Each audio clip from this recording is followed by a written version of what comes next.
Good morning, everybody. Just waiting for my colleagues to pop in so we could start. Hopefully, they're watching from their offices and hearing my voice. Please come to committee room one. Thank you.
Good morning, everybody. Thank you for your patience.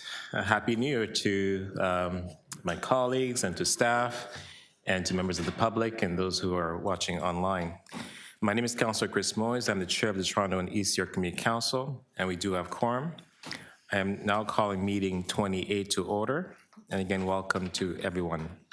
Today's meeting is being held by video conference and in person at City Hall in Committee Room 1. This meeting is also being live streamed online at youtube.com/Toronto City Council Live. Members, I'd like to call your attention to some of the upgrades completed in Committee Room 1, as you can see. You will notice the improvement layout for greater accessibility for mobility devices, a separation of the public gallery, and a new audio-visual equipment, including microphones, monitors, and screens. Significant acoustic improvements were made to the room. So I would also ask that everyone keep side conversations to a minimum, because your voice will carry, as mine's doing so now. So although we may be meeting in different locations today, the Toronto and East York Community Council would like to acknowledge that the land we are meeting on is the traditional territories of many nations, including the Mississaugas of the Credit, the Anishinaabe, the Chippewa, the Haudenosaunee, and the Wendat peoples, and is now home to many diverse First Nations, Inuit, and Métis peoples. We also acknowledge that Toronto is covered by Treaty 13 with the Mississaugas of the Credit. As a Caribbean Canadian, I am committed to continually acting in solidarity with our African, Caribbean, and Black communities seeking freedom and reparative justice in light of the history and ongoing legacy of slavery that continues to impact our communities across Canada. As part of this commitment, I would also like to acknowledge that not all people came to these lands as migrants and settlers. Specifically, I wish to acknowledge those of us who came here involuntarily, particularly those brought to these lands as a result of the transatlantic slave trade and slavery. In support of the City of Toronto's ongoing effort to confront anti-Black racism, I pay tribute to those ancestors of African, Caribbean, and Black origin and descent.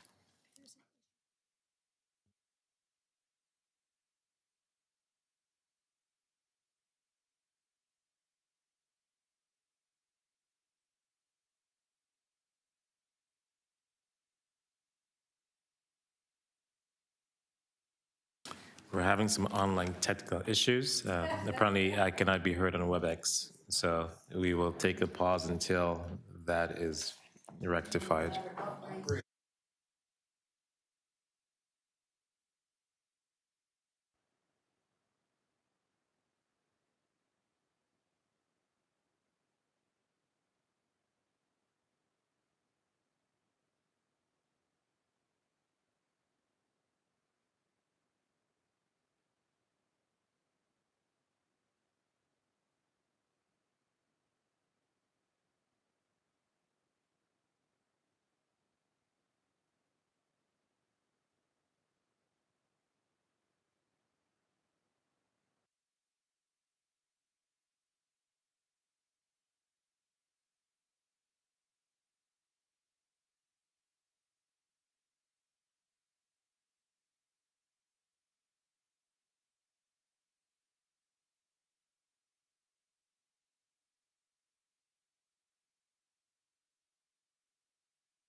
Okay, testing 1, 2, 3.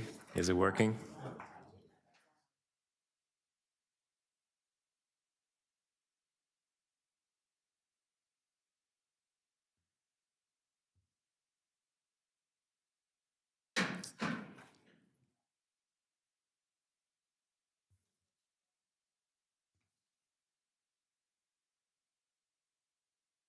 Testing 1, 2, 3.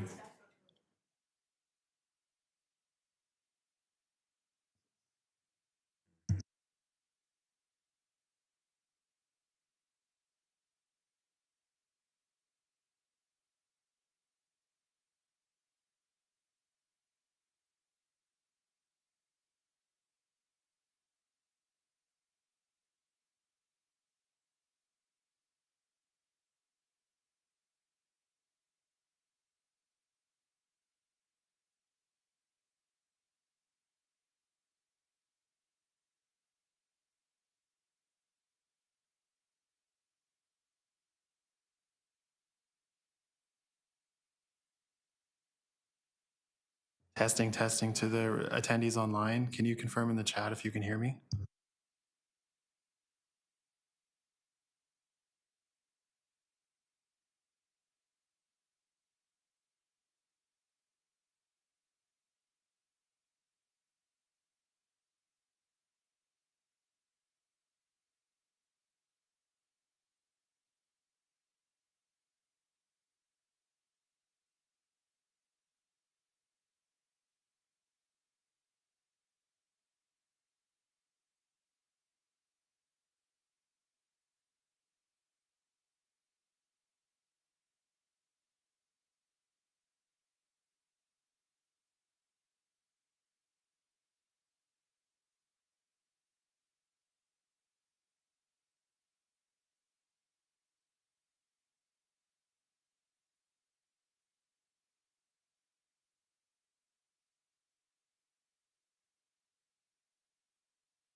To the attendees online, can you confirm in the chat if you can hear me?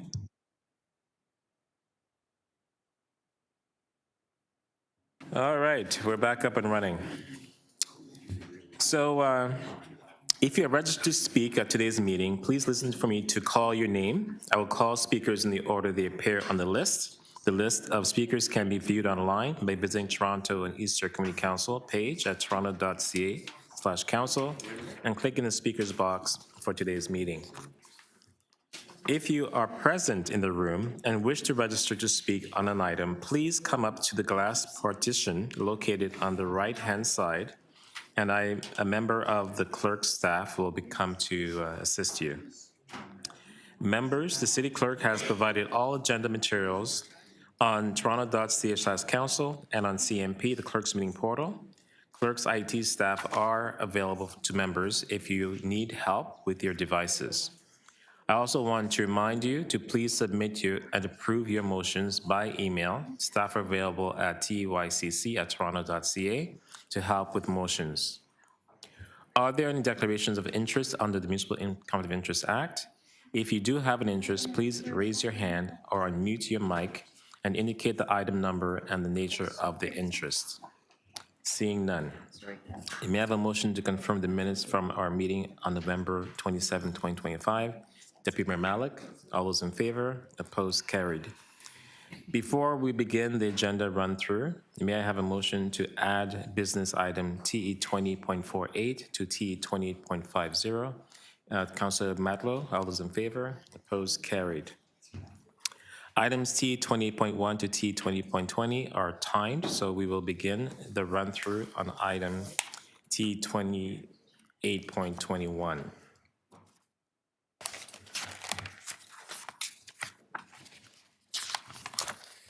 Okay.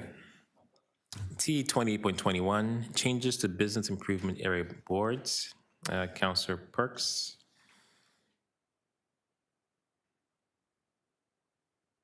Move approval. All those in favor? Opposed? Carried. T 20.22, 610 Bay Street and 130 Elizabeth Street, construction staging area. Councillor Sachs. Number 22.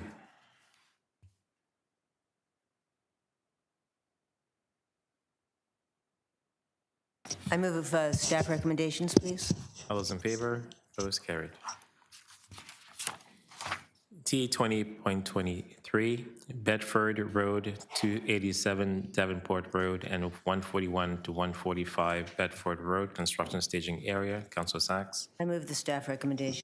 All those in favor? Opposed? Carried. T 28.24, 227 Gerard Street East, construction staging area. I'm going to adopt staff's recommendation on this item. All those in favor? Opposed? Carried. T 20.25, 20 to 26 Maitland Street, construction staging area. I'm going to move the amendment. All those in favor of the amendment? Opposed? Carried as amended. All those in favor? Opposed? Carried. T 20.26, 294 to 300 Sherburne Street, construction staging area. I'm going to move the amendments. It's going to come up.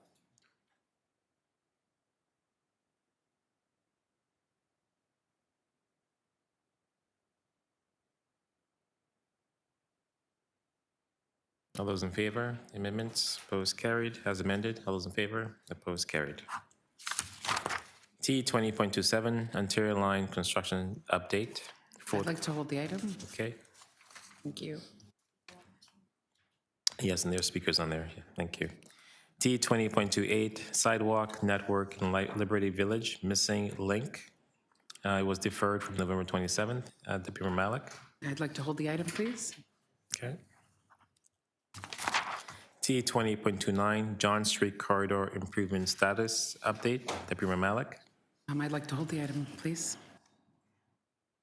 T 20.30, Traffic Management in Ward 14 related to the King Street East and Church Street intersection project. Councilor Malik, Councilor Fletcher. Item 30. This is the, Yeah, actually, yes, there's not as much room on the desk as there used to be. I think I'm deferring that. The clerks have a motion to defer to February. you want to defer to February? Please, yes. Okay, do you have a motion for that? We do. Okay. In favor? Opposed? Carried. T 20.31, vehicle width restriction, public lane south of Gerard Street East, west of Bolton Avenue, and public lane east of Broadview Avenue, south of Gerard Street East. Councillor Fletcher. Yes, I do have a motion to defer indefinitely, but I'd just like to defer it to the 4th of February, or the next meeting instead, please. Okay, all those in favor of deferral to February? Opposed? Carried. T 20.32, permanent closure of part of the public laneway abutting 1684 to 1702 Queen Street East. Councillor Bradford is not here, so I'm going to hold this item for him. T 20.33, various developments to be excluded from permit parking in the Toronto and Eastern Community Council area. Councillor Matlow. I move to approve the staff recommendations. All those in favor? Opposed? Carried. T 20.34, various developments to be excluded from permit parking in the Toronto and Eastern Community Council. Non-delegated. Councilor Matlow. I'll move to approve the recommendations. All those in favor? Opposed? Carried. T 20.35, accessible parking spaces, January 2026. I don't know. Councilor Perks. Move approval? All those in favor? Opposed? Carried. T 28.36, Runnymede Road parking amendments. Councilor Perks. Move approval? Those in favor? Opposed? Carried. T 20.37, Roxton Road parking amendments. Councilor Sachs. Move approval. All those in favor? Opposed? Carried. T 20.38, 30 Bond Street, St. Michael's Hospital, Shooter Street parking amendments. I'm going to move staff's recommendations on this items. All those in favor? Opposed? Carried. T 20.39, Sackville Street parking amendments. I'm going to move staff's recs on this item. All those in favor? Opposed? Carried. T 20.40, Sumac Street parking amendments. I'm going to move staff's recs on this item. All those in favor? Opposed? Carried. T 20.41, Dewhurst Boulevard and Strathmore Boulevard. Councilor Fletcher. Always stop control. Move to approve, please. All those, isn't, you have a motion, this item? Yes, I believe there is. Always stop, yes. Okay, Thank you. all those in favor? Opposed, carried. T 28.41, Northbrook Road Traffic Calming Speed Hump. Councilor Fletcher. I have a motion, please, to install. That one is Rex R to install? Pardon? Rex R to install? Yes, to install, yes. Yes. Stop staff. All those in favor? Opposed, carried. T 28.43, reappointment of board members on the Cecil Community Center. Councilor Sachs. I move the staff recommendation. All those in favor? Opposed, carried. T 20.44, 199 College Street Community Benefits Charges, College Streetscape. Councilor Sachs. I move the recommendations. All those in favor? Opposed, carried. T 20.45, Burton Avenue Traffic Calming. Councilor Sachs. Yes, I have a motion. Okay. And Barton? Okay. All those in favor? Opposed, carried. 28.46, Cumberland Street Parking and Traffic Amendments. Councilor Sachs. Yes, I move the recommendations. All those in favor? Opposed, carried. T 20.47, Euclid Avenue Traffic Calming. Councilor Sachs. Yes, I'm going to move the recommendations in my letter. Just briefly explaining this, this is one of those cases that many of us have where traffic has become much, much worse due to apps that now direct cut-through traffic through residential neighborhoods. And the police have been unwilling or unable to enforce the truck prohibition. So there's a huge amount of traffic now on this one street. And we've had numerous conversations. We had a substantial neighborhood consultation about possibly changing the direction of the streets. The community was almost completely split. And so on the advice of staff, we're starting with more modest changes, and we'll monitor and see if they help. Okay, thank you. All those in favor? Opposed, carried. T 28.48, left turn prohibition from Bathurst Street onto Burton Avenue. Councilor Sachs. Yes, this is somewhat similar to the Euclid situation, where again, apps are directing a large amount of cut-through traffic through a residential area. Again, there was a request from some members of the community to reverse the direction of one of the blocks, as has been done on several other streets in the vicinity. My office knocked on 4,000 doors. We distributed 4,000 surveys. And again, the community was almost exactly split. They do want something done about the traffic, but they didn't want that. So we're starting with more modest changes, including this left turn restriction. Okay, thank you. All those in favor? Opposed, carried. T 28.49, all-way stop control, Plains Road and Northbrook Road. Councilor Fletcher. Yes, I move to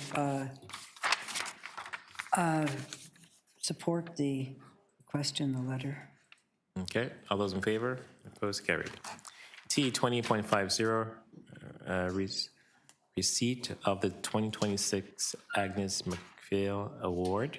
Councilor Fletcher. Yes, I'll move the recipient that was chosen with the great help of protocol to go to Dr. Blair Bigham Okay, for this year's Agnes McPhail Award. thank you. All those in favor? Opposed, carried. Thank you. Okay.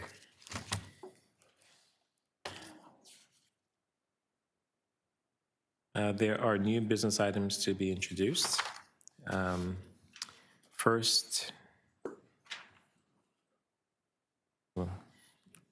installation of traffic calming measures on Kitchener Avenue. Is that the one? Okay.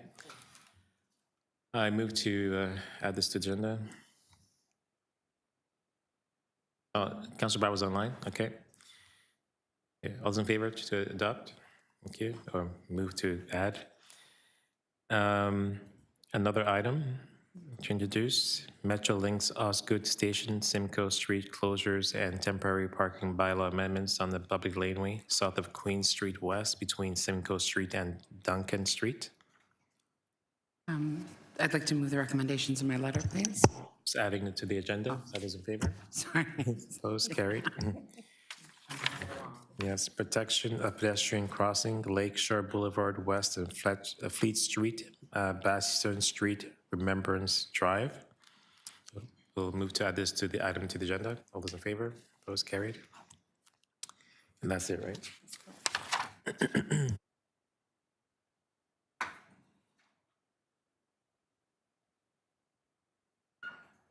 Okay. T 20.149 Huron Street Official Plan and Zoning Bylaw Amendment Application. We have speakers. We have two speakers on this item. Dale Rich, are you here? Okay, come up to the table here in the middle. You have 5 minutes to depute on this item.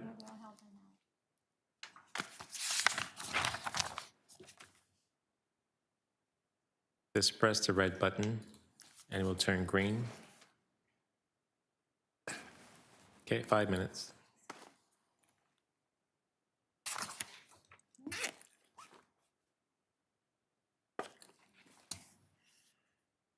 Could you clarify for me, please? I gather there's two items. Are we dealing with the demolition application or the official So plan? this is item 28.149 Huron Street Official Plans and Zoning Bylaw Amendment Application. Correct. Thank you. Okay, go ahead. Last time I was here was in June of 2 years ago, in which this August body voted to demolish several multi-res buildings, City of Toronto, to the shame of the city. I gather some of these buildings have actually been flipped since that decision was made. One of the buildings in Isabella. I was somewhat saddened to see that the city's still going ahead with this madness of voting to demolish perfectly good residential buildings in the face of the worst affordability housing crisis in the history of the City of Toronto. Thousands of people living in the streets, being forced into the streets, and you people are still entertaining motions to tear down perfectly good residential housing. To do what? What are the odds that this building, replacement building, will ever actually be built? Go around the city, folks. Go to the Kingsway. There's about 6 abandoned construction sites in the Kingsway as we sit here today. There's dozens of abandoned construction sites all over the City of Toronto. These buildings are never going to be built. And yet here you are, entertaining a motion to tear down yet another perfectly good residential building. To do what? Another hole in the ground. Well, folks, it's time to wake up and smell the coffee. It's time to bring in a moratorium on demolitions of residential buildings in Toronto. That's what you should be doing here, is to vote against these motions to demolish, to rezone, etc., and keep the housing that we have so the homeless will have a place to live and we can try to deal with the problem of affordability.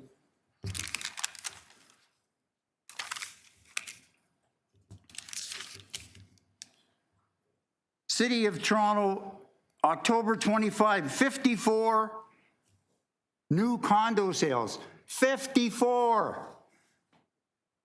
3 years ago, we would have had a few thousand. September 25, 53 new condo sales in the City of Toronto. What world are you people living in? You keep coming back with more motions to tear down perfectly good rental housing. To do what? Have another hole in the ground. Well, it's time for a new approach, ladies and gentlemen. It's time for you to say no. We're going to bring in a moratorium. We're not going to do any more rezoning or demolition of affordable, perfectly good affordable rental buildings. Thank you very much. Any questions for the deputant? Seeing none. Next up is Marshall Smith. Are you here?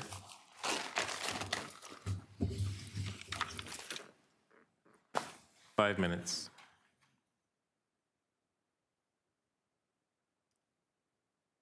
Good morning, Mr. Chair, members of council. Glad to be here with you today for 409 Huron Street. My name is Marshall Smith with KLM Planning Partners.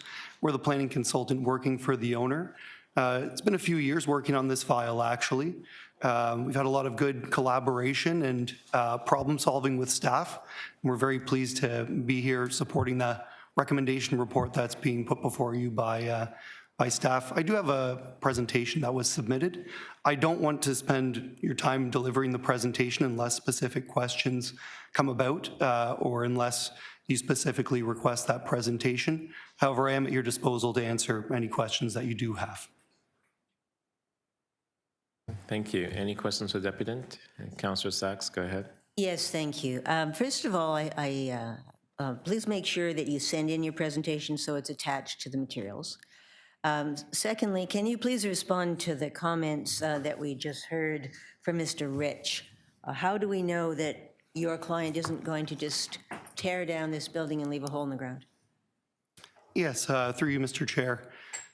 Right now, we're in an official plan amendment and zoning bylaw amendment stage, which is directed at putting permissions in place to redevelop the site. The development is geared toward student housing. There has been a process with the city in order to ensure that the rental units that are being demolished are being replaced within the building, and that there is a package to support those tenants from the point that they do move out of the building after the site plan has been approved, after advanced notice beyond the act. Mr. Smith, you're not answering my question.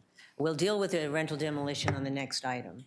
My question is, how do we know, what assurance can your client give us that if they empty and tear down the existing building, they will promptly build a new housing on this site? How do we know that? From my vantage point, Mr. Chair, we can only speak to the applications themselves. The owner will only be able to obtain a building permit from the City of Toronto or a demolition permit from the City of Toronto at the time they obtain the building permit, and they will only do so once they are funded to construct the project, and they will be intending on doing that expeditiously at that time. Right, but we've seen on many other sites, including multiple sites in my ward, that the developer has in fact paid for their building permit, got their demolition permit, and then didn't build. And I could take you a whole series of those around our ward. Before council, I'm asking that you get some commitment from your client that they won't allow that to happen here. Through you, Mr. Chair, I believe that we can obtain a commitment from our client to that effect. Okay. And through the site plan agreement process, which is the next stage in the planning process here. Right. Next question is, again, Mr. Rich was pointing to the very low number of condo sales. Is this going to be a condo building or rental? Through you, Mr. Chair, this will be a rental building and geared towards students of the University of Toronto. And again, can we get a written commitment to that effect from your client? Yes, through you, Mr. Chair, we can. Okay. Finally, your client sent me a letter of commitments, but they're not yet posted on the item. Can you make sure that that happens before we vote on this, please? Yes, through you, Mr. Chair, we can have that letter posted and submitted directly. You'll submit it to TUICC on this item post haste, yes? We will. Okay. Thank you. We're holding, sorry.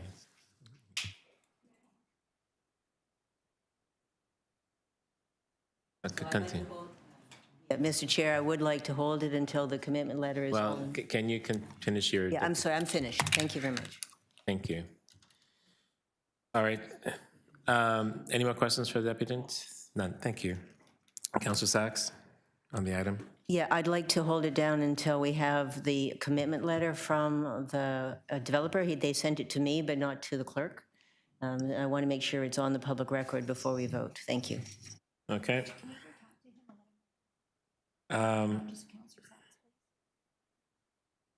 Next item is T 20.2 409 Huron Street Rental Housing Demolition Application Decision Report.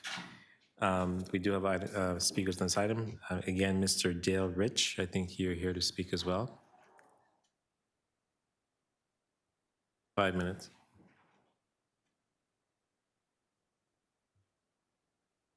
Thank you, Councillor Sachs. By the way, you're my councillor. I live at Ossington and Bloor. Just want to make a couple further points. These development companies are dropping like flies. They're going bankrupt every day. The city approved a huge development at Mirvish Village, 900 units.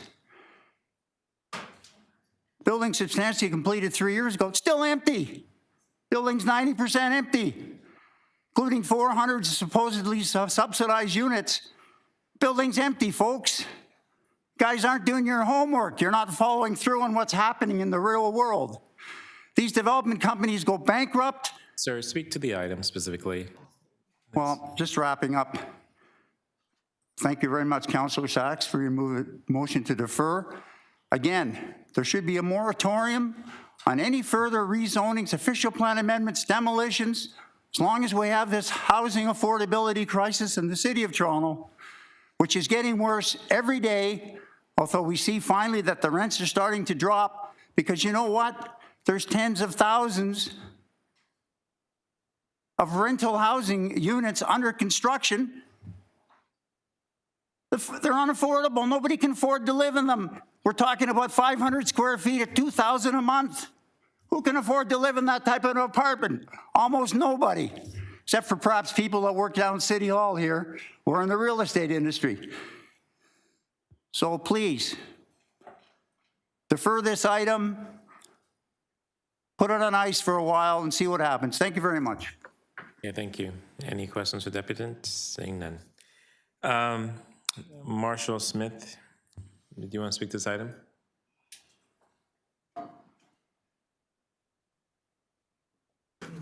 Through you, Mr. Chair, similar to the last item, we're available to answer any questions you may have, and we're expeditiously here sending you the letter that was requested in the previous deputation.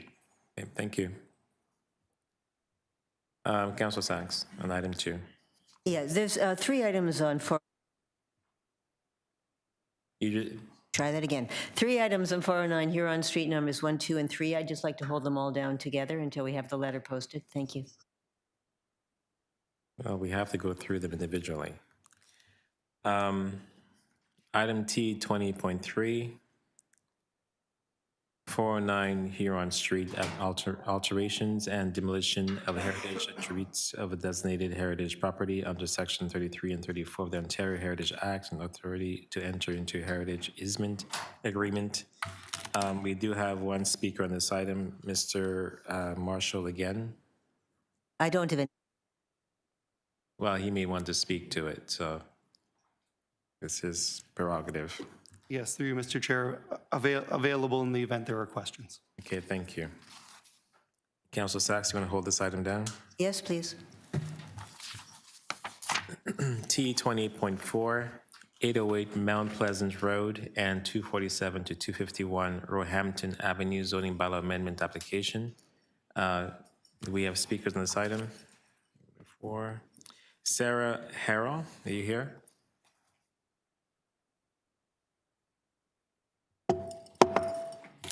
Online, Sarah Harrell.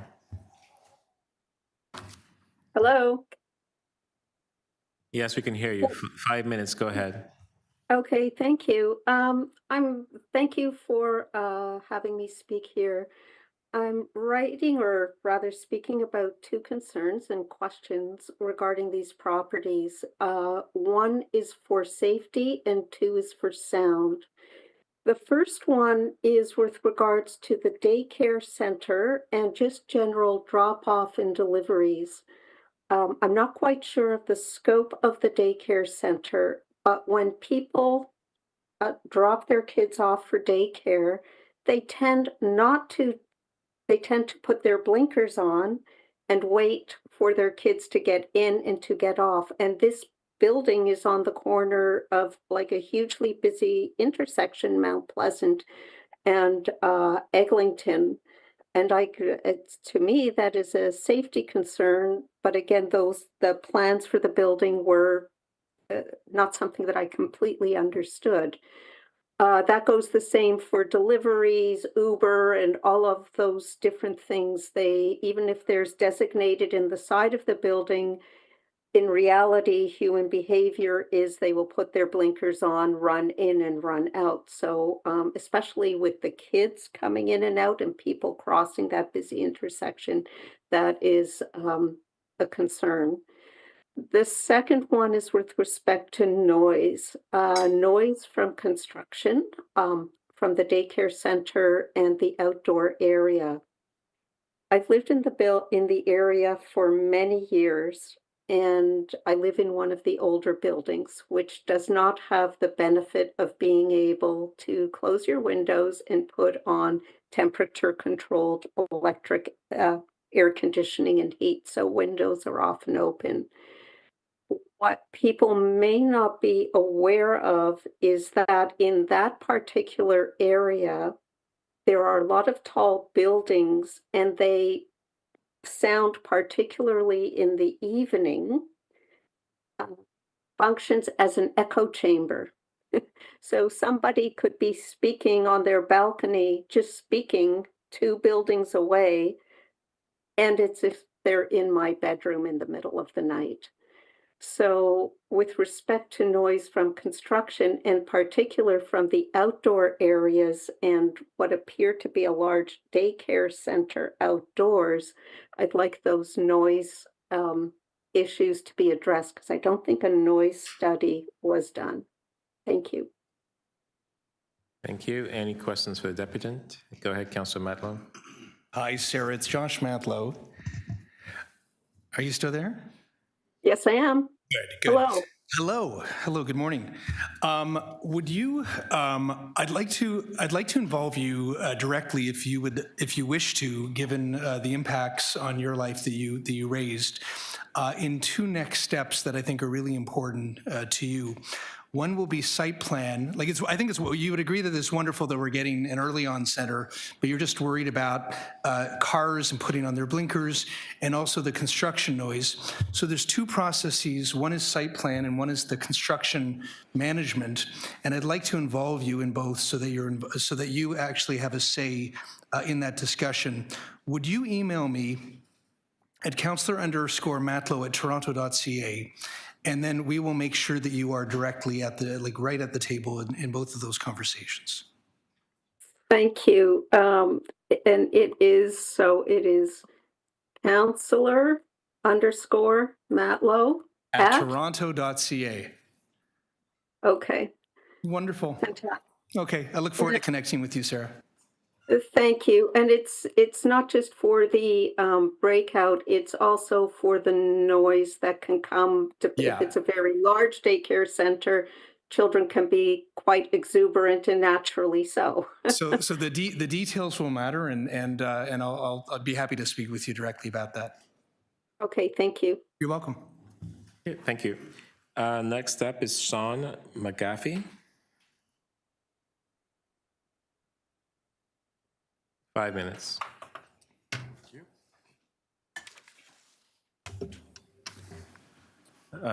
Thank you, Mr. Chair. I'm actually David Bronskill, but I'm joined by Sean from Walker Natragicevic. We're here on behalf of the applicant. We're only going to take the 1 slot of 5 minutes or less. Just make sure the clerk has your information before you leave. I will do that, Mr. Chair. Thank you. We do have a presentation that was filed in advance. We don't intend to take the full 5 minutes and go through it, but we are here in support of the staff recommendation, and thanks staff for working it through. We're also aware of the councillor's motion that's coming forward regarding site plan and construction matters, and are supportive of that as well.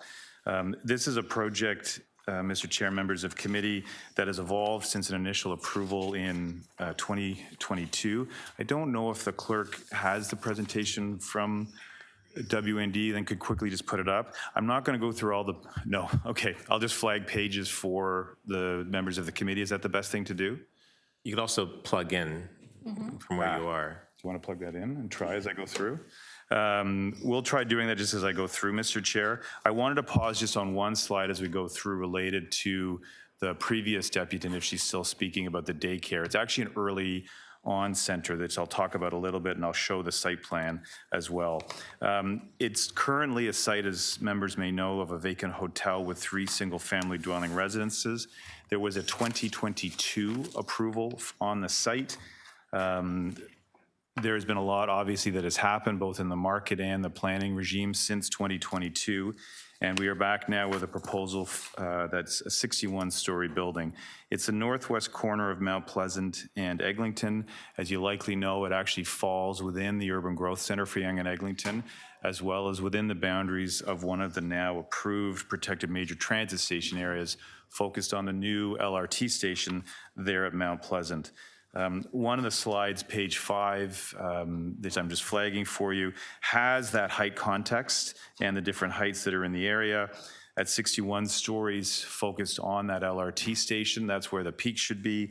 And as you go south, for example, along Brownlow, you'll see 59, 55, 45 stories. So it's within that realm. Just very quickly, in terms of the previous speaker, it's a project that since 2022 has kept some aspects of that previous approval and modified others. As I noted to you, the height is now 61 stories, but the podium has now come down to 3 stories, working through that with staff.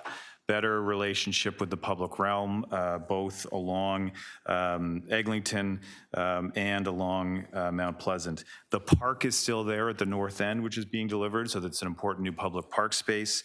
There's also, as part of it, as part of the revised proposal, the 3 stories then steps up to 6 stories, and you can see that there on the slide. So it's a better public realm. You can see the park to the north. You can see the better relationships on Roehampton, Mount Pleasant, and Eglinton as a result of that. You can go through the next one quickly. You can see a lot of the building has otherwise stayed the same tower floor plate. We are going to be working with staff on a minor revision that actually slightly increases a couple of setbacks based on a comment that we've received from the landowner to the northwest. And we will talk to staff about that after this meeting. So we have been in touch with them to make sure that their concerns are addressed. The next slide just quickly shows you that ground floor layout. That's the early on center in that teal blue color. And I know there was a concern expressed about daycare drop-offs. As you know, early on centers are slightly different than daycares. These are programs that tend to be attended by parents with their children. There isn't the same drop-off as you have with daycare, and that's why the early on center is here. There's also, as you can see in the yellow area, which is sort of the vehicular part of the development, loading ramp, waste storage, but there are drop-off spaces. That's to deal with people who might actually be dropping off. It's also to deal with Ubers, Amazon, that entire new approach to buildings that we wanted to make sure could be contained on the site. So in terms of people stopping, they're not going to stop on Mount Pleasant. They're going to have to come in and drop off, or there'll be parking provided if they're attending with their children, which we hope they do. Let's just quickly go to the early on center. Yeah. This we just included so both members of this committee and anyone at home can understand the Early On Child and Family Center. They're important facilities, slightly different, as I noted, than daycare. They are encouraged now in the city. It is an in-kind contribution. It's the type of community service and facility that we do need more of, and so we're happy to continue to provide that. So please wrap up. I will, sir, as well as the directly adjacent park. In the end, Mr. Chair, it has gone through a great process with staff. We're very appreciative of what they've done. We have had community meetings, and we do support the recommendations of staff and the motion coming forward from the councillor, but we're obviously happy to answer any questions, sir. Any questions for the deputant? None, thank you. Thank you. And we do have one more speaker on this item, Maria Ionu. Close enough.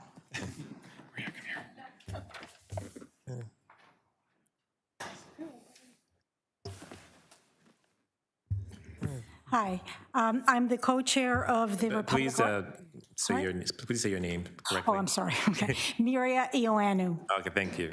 Every vowel you can imagine is in there. Okay. I'm the co-chair of the Republic Residents Association, which is on the northeast quadrant of Yonge and Eglinton.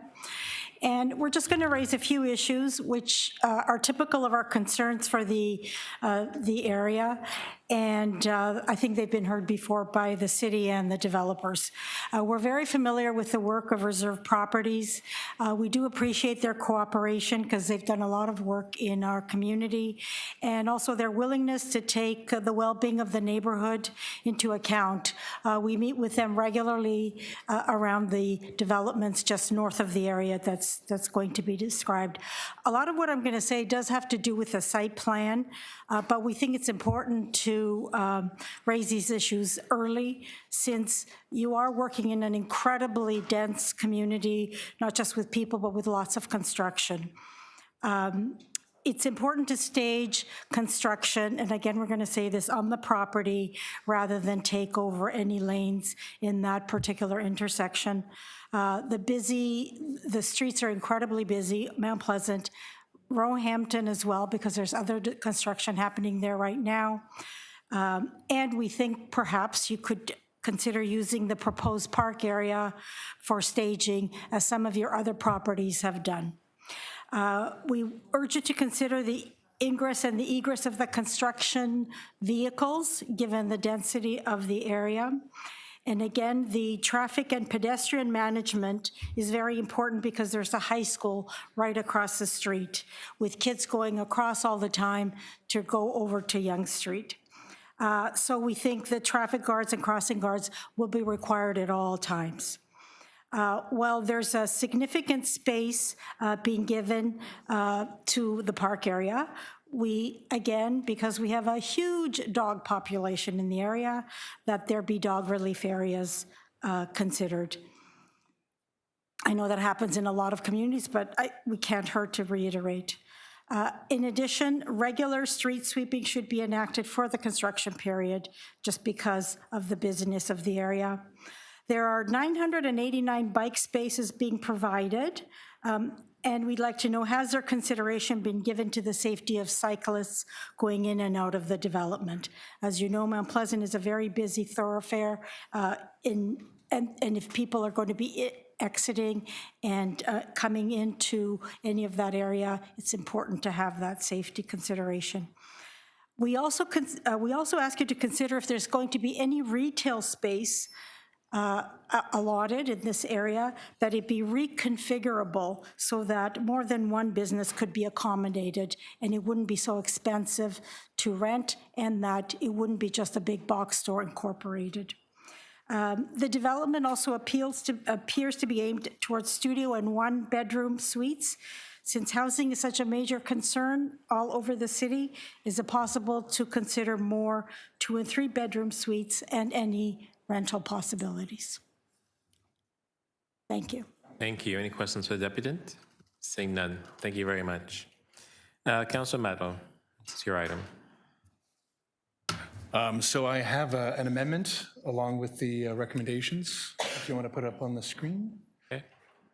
Which, I mean, in a nutshell, is to do exactly what Sarah and Mary have asked for, which is to ensure that all relevant stakeholders in the community are directly involved in this conversation, is to make sure that it's done safely and well and effectively through construction. We want all those concerns raised, put on the table, and work toward together. I'm very proud and very happy that we've achieved some of our core goals in this community. One is the Early On Center. We have a growing community, a lot of families, and this is going to be such a wonderful benefit to the neighborhood. This is a real win for our community, and I'm really delighted about that. And as Mary, you remember many years ago through our conversations with the Republic Residents Association, there's been a dream about a new park in the area for a long time, because any of you who do know, Roehampton, Broadway, that area, it's a lot of people, a lot of new housing, but not a lot of green space at all. and this is going to be enjoyed by a lot of people.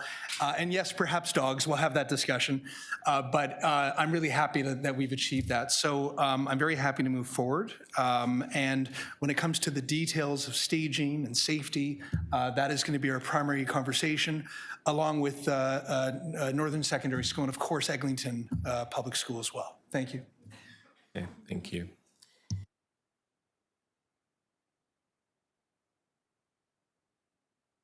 Turn my mic off. We do have record the amendments on the screen. All those in favor? Opposed, carried. As amended, all those in favor? Opposed, carried. Okay, item 28.5, 146 to 150 Vaughan Road, zoning bylaw amendment application.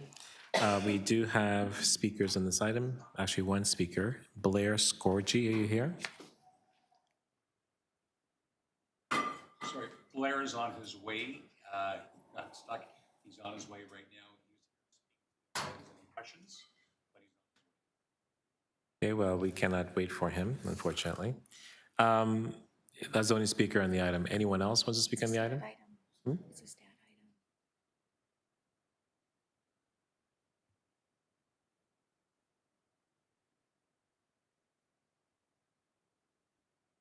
May I make a point of order? I'm going to be moving approval with an amendment, but if Blair wanted to speak, does it matter to us if we just hold this down, hear the next item, and then come back to it? We can hold it down, yes. Okay, just out of courtesy. Sure, okay.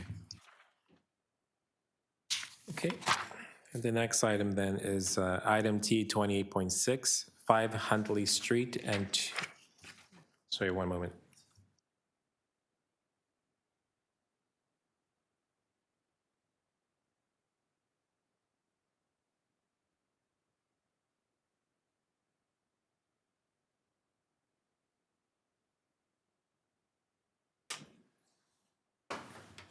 T 20.6, 5 Huntley Street and 2 to 8 Earl Street and portion of 10 Earl Street, official plans and zoning bylaw amendment application. We have one speaker on this item, Adam Brown.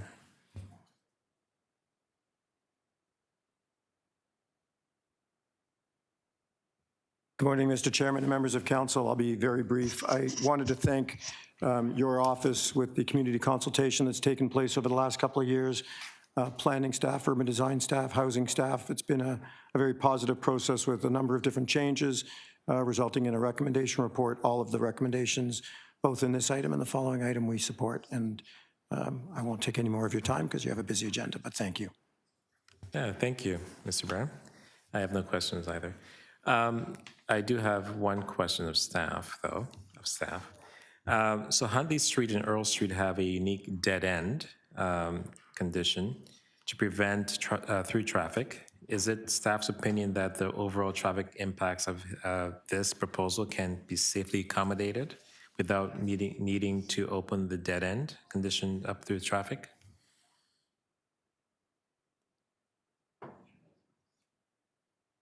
Who's going to?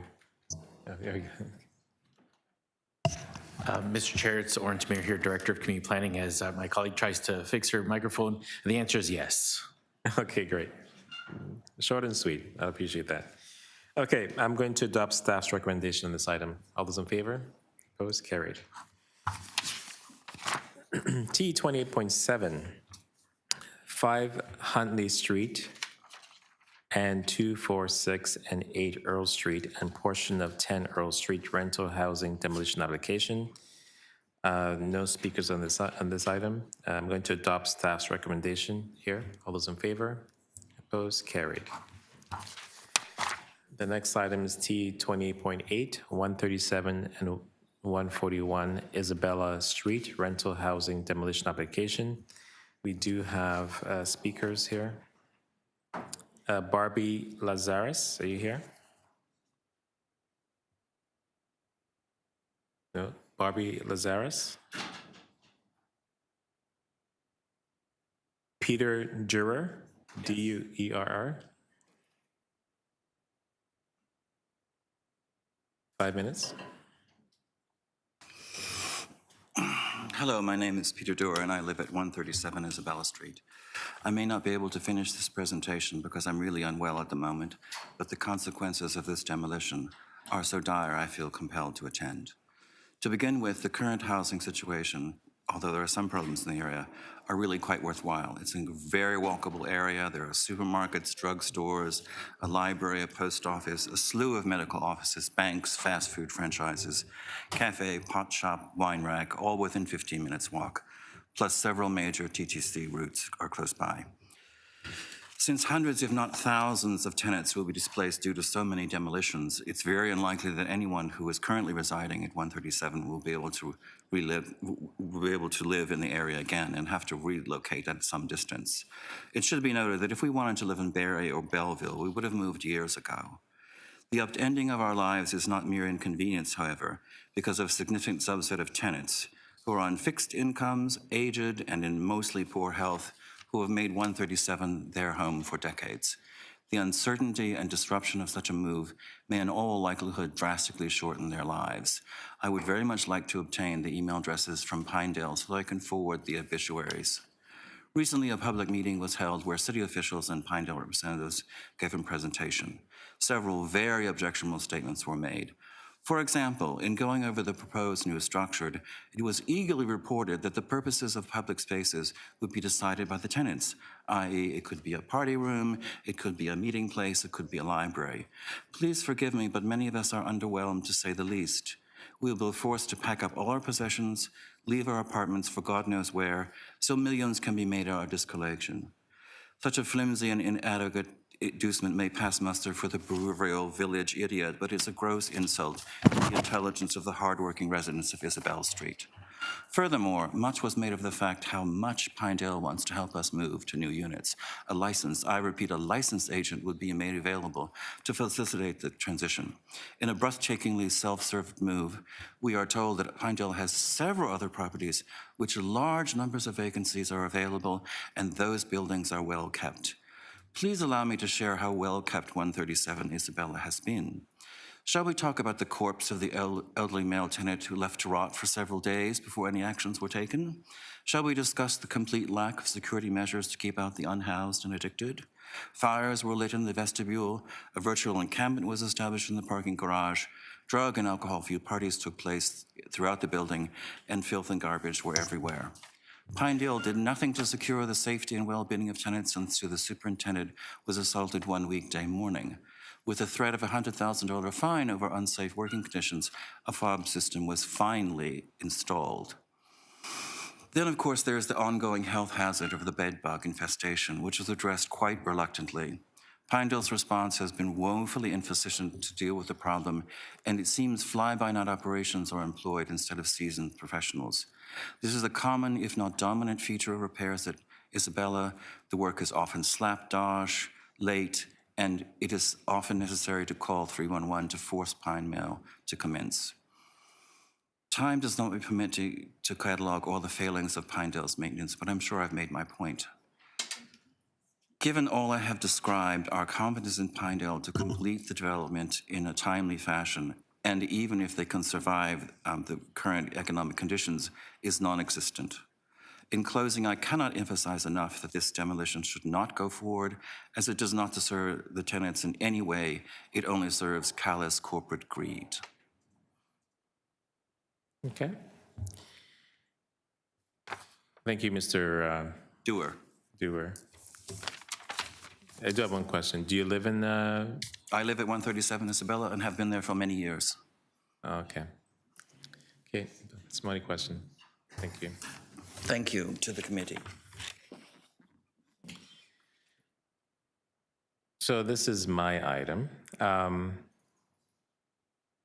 Again, there are limits as to what we can do as a committee here. You know, this is, the Planning Act is a provincial act, as I've always stated.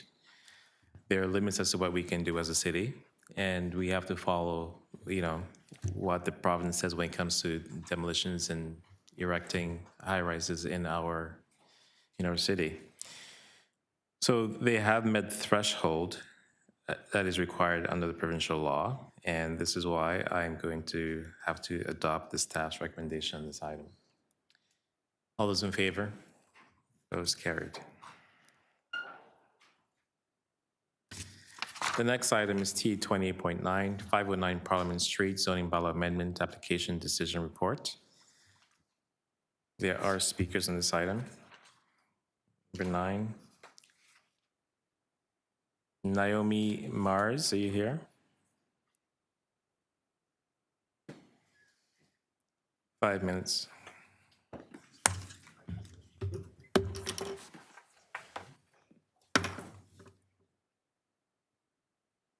Sorry, this is item number 9. I do have a presentation. I'm not sure if it's sharing right now. I've connected the computer. Staff's going to assist you. Thank you. I'll be up on the screen in just a moment. Okay, great.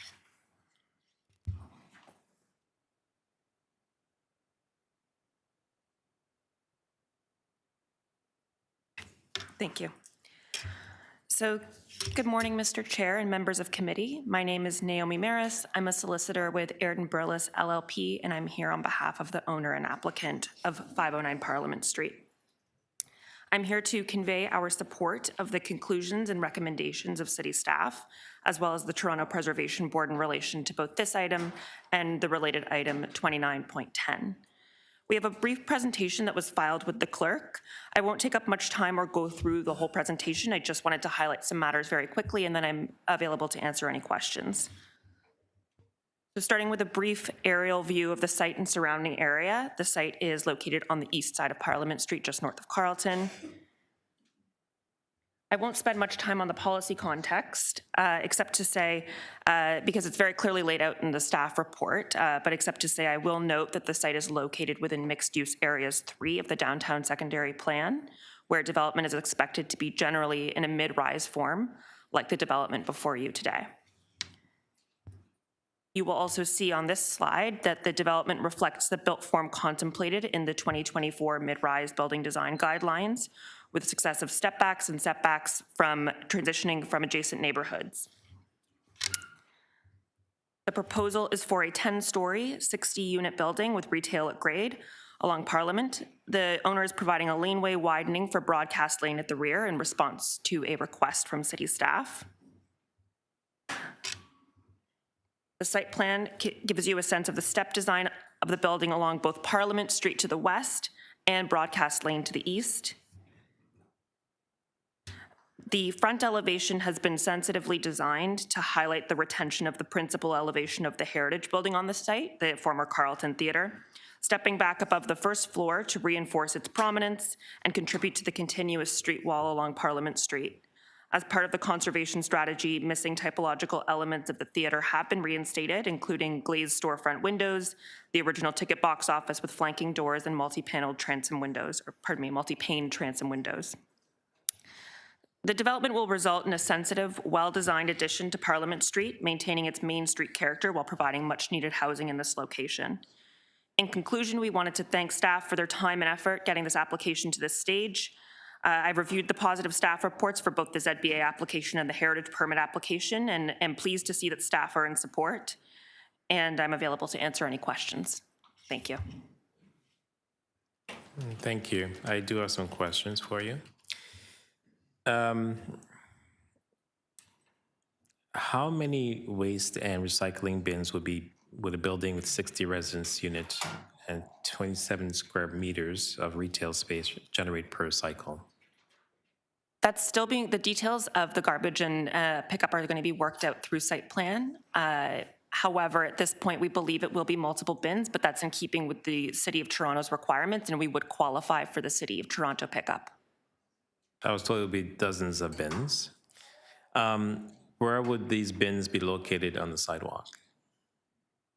Again, the details of that would be worked out through the site plan process, but staff have worked very closely with us in determining if that's the best solution and how that would be located on the sidewalk, and that there is sufficient room for that to occur. I'll have to disagree. Would your client agree to work with the city to build a bump out on Parliament Street that can better store this garbage? Our client would agree to work with the city to explore that option. Absolutely. Our clients remained open this entire time. Okay. Okay, those are my questions. Thank you. I do have questions of staff. We have Oh, sorry. Yes. I'm ahead of myself here. Thank you. We do have two other deputants here. Gilles Hout, H-U-O-T. Online.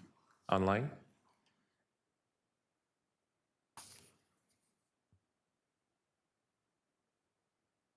Hello, can you hear me? You can. 5 minutes. Go ahead. Okay, my name is Gilles Huot. I'm been a resident of Cabbagetown for over 20 years, and I'm a retired provincial civil servant, and I'm basically doing historical research and lead more walking tours and everything. So that's my perspective on all of this. Um, when the first iteration for a 10-story condo tower proposal came out, I initiated a petition against it on change.org, and it garnered close to 1,500 signatures. Many aspects of this proposal, and the one you just said about garbage is one of them. Many are questionable, but I will limit my comments to two of them. One is the size of Broadcast Lane, which is on the east side of the site proposal. The person who spoke before me mentioned that they might widen the laneway. However, the only way they can widen the laneway is at the site itself, while the laneway will be used at length and everything, and it's already extremely narrow. I'm going to use even the staff report to make my point here. And I quote from page 9 of the staff report. It says, Broadcast Lane is too narrow to accommodate a standard 4-meter wide waste collection vehicle, and the lane measures approximately 3.6 meters with limited maneuvering space. This tells us everything we need to know about the adequacy of Broadcast Lane to be used as the main thoroughfare for traffic created by residents and services linked to a tower of 60 dwellings. That this proposal still has legs is mind-boggling to me. Also, the other point I want to make is about the heritage context. You may know that all of Cabbagetown now is designated as a heritage conservation district, and basically that's the context of it. We have for decades members of communities have invested deeply in Cabbagetown to make it to preserve these pockets of uninterrupted Victorian houses. Parliament Street between Gerrard and Wellesley Street is Cabbagetown's main street, and it should be treated as such. We recognize that it is ripe for densification and renewal, but I would go with the city downtown plan that says that, and I quote, tall buildings will be appropriate within specific areas downtown, and the permitted height, massing, scale, and intensity of development will be informed by local context. The local context for this proposal in Cabbagetown, which is the Heritage Conservation District, and height, massing, and scale should therefore be appropriate into that context. In closing, I would say that this would be the first amendment proposal for a building above the current bylaw, which says 3 stories or 14 meters. If approved, it will create a dangerous precedent that will forever change the character of the neighborhood. The city, in its report, did not demonstrate why it can, amend its own guidelines. There's no justification why should we go above 3 stories for on that street. Also, I understand that the community council get many amendment proposals that make sense, but this one does not. I would urge you to tell the city city that the current bylaw should be continue to be enforced. However, as a compromise and in order to bring some densification to Parliament Street, I am sure that the community would support the existing guideline of 1-to-1 height to street ratio which is the one for Parliament Street, which would allow a maximum of between 4 and 6 stories on Parliament Street. So that's the community would certainly be, amenable to that. Another suggestion would be to keep the concept of angular plane for areas like heritage conservation districts. We realize that there's, a housing crisis in Toronto, but this tower would do nothing to help that crisis.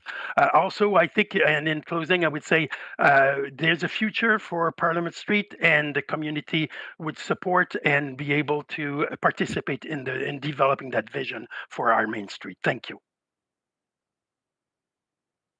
Thank you. We do have Sean McGaffey. Are you here? Okay, 5 minutes.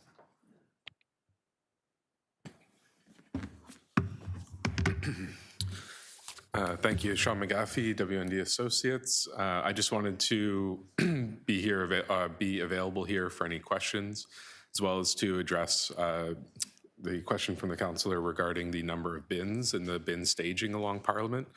So there would be a total of 11 waste bins, 14 recycling bins, and 4 bins for organics collected.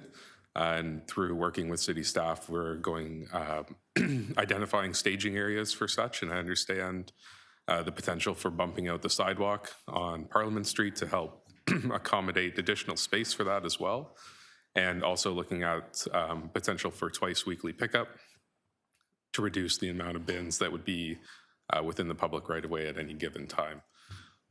So with that, just happy to answer any questions you may have about the proposal. Yep, we're good. Thank you. Yeah, I do have some questions for staff on this item. First off, does this site fall within the mixed-use Area 3 designation in the downtown plan? Hello, it's Tiffany speaking. I'm the community planner that worked on the file. Yes, the site is designated mixed-use Areas 3. Okay. Did the province modify the downtown plan in 2019 to allow tall buildings based on compatibility and mixed-use areas? That's correct. So it's thanks to the province amendments that the tall building is permitted on this site, as long as it's compatible within its neighborhood context. Is that correct? Orange Mayor here from Community Planning. That is correct that the province did add in those policies. So why does staff think the 10-story building is compatible within the surrounding neighborhood? Hello, Tiffany speaking again. Since the site is designated mixed-use Areas 3, development is encouraged in the form of mid-rise buildings. The proposal reflects that direction of the official plan for mid-rise infill along Parliament Street. The proposal also retains the heritage facade to reinforce the street edge and uses setbacks to fit the street and transition to the nearby buildings. The mid-rise guidelines also allow greater height on deeper sites where appropriate design measures are incorporated. Staff opinion is that the proposal does reflect that direction of the official plan. Okay. Thank you, Tiffany.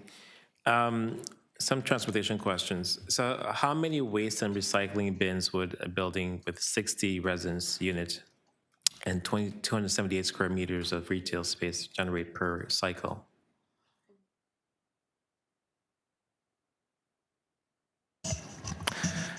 Through the chair, Lucas Pavlovsky here from Transportation Review. My understanding is that for a building of this size, the number of bins would be in the range of 30 bins, which is what was described in the deputations. But the specifics of that is more like a solid waste question, so I can't really comment further on that. But that's my understanding, would be in that range. That's a lot of bins. So where would these bins be located on the sidewalk? We would be ensuring that the staging of the waste collection would not be obstructing the pedestrian clearway, so that would be our #1 priority. Okay. Okay, thank you. Those are my questions. So Parliament Street is a very narrow, very narrow sidewalks, and it's a very busy street to walk on in the best of times, even in the summer. In the winter, it's even worse when it comes to snow clearing. And so I'm very concerned about a number of garbage bins that will be placed on the sidewalk once a week when this building is erected and it's fully occupied. And my office has been trying to work with this developer to address this issue. And one of the deputants, the lawyer for the applicant stated that, they'd be willing to work with the city to actually rectify the situation. But here we are now at community council today, and we really haven't solidified that issue. And so I feel that until we actually have something concrete in place, I'm actually going to defer this item until that time.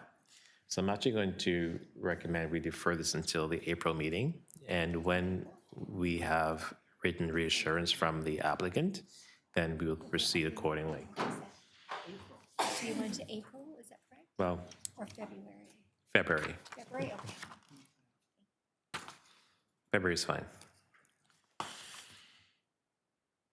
All those in favor of deferral? Opposed? Carried. Thank you. The next item is T2810, is it? 509 Parliament Street, Carlton Street Theater. Is that the same one? Mr. Speaker. Go ahead. Sorry, Chair, rather. Happy New Year. I just want to bring to your attention that we, at your disposal, we can go back to 28.5 at any time. 28.5, sure. Yeah. We had so T28.5, 146 to 150 Vaughan Road, zoning bylaw amendment application. We had one speaker on this item, and the speaker is now here. It's Mr. Blair Scorgi. Are you here? Okay, 5 minutes.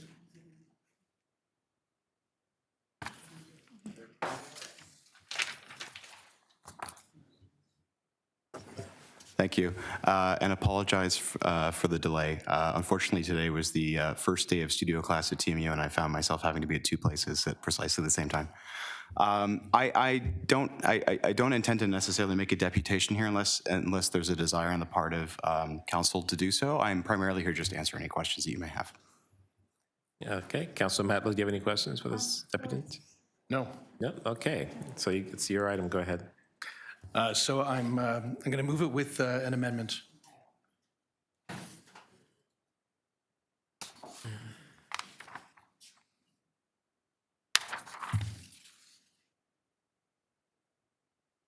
Okay, all those in favor of the amendment? Opposed, carried, as amended? All in favor? Opposed, carried. Okay, back to item 10. I think item 10 was related to item 9. 509 Parliament Street, Carlton Theater, alterations and demolition of heritage attributes of designated heritage property under Section 33 and 34 of the Ontario Heritage Act, authority to enter into a heritage easement agreement. I'm also going to defer this item as well to February. Do we have a speaker? Oh, we have a speaker on this item? Number 10. Harry Black, online. Mr. Black? Hello. Yes, 5 minutes. Yes, it's Harry Black speaking. Thanks, Mr. Moyes. I'm a longtime resident of Cabbagetown. I'm a semi-retired lawyer. I shop on Parliament Street every day almost. I'm delighted to hear that as I do so, I'm going to have to navigate around 29 garbage bins, which will be on a relatively narrow sidewalk. Frankly, it's an absurd proposal. This whole concept.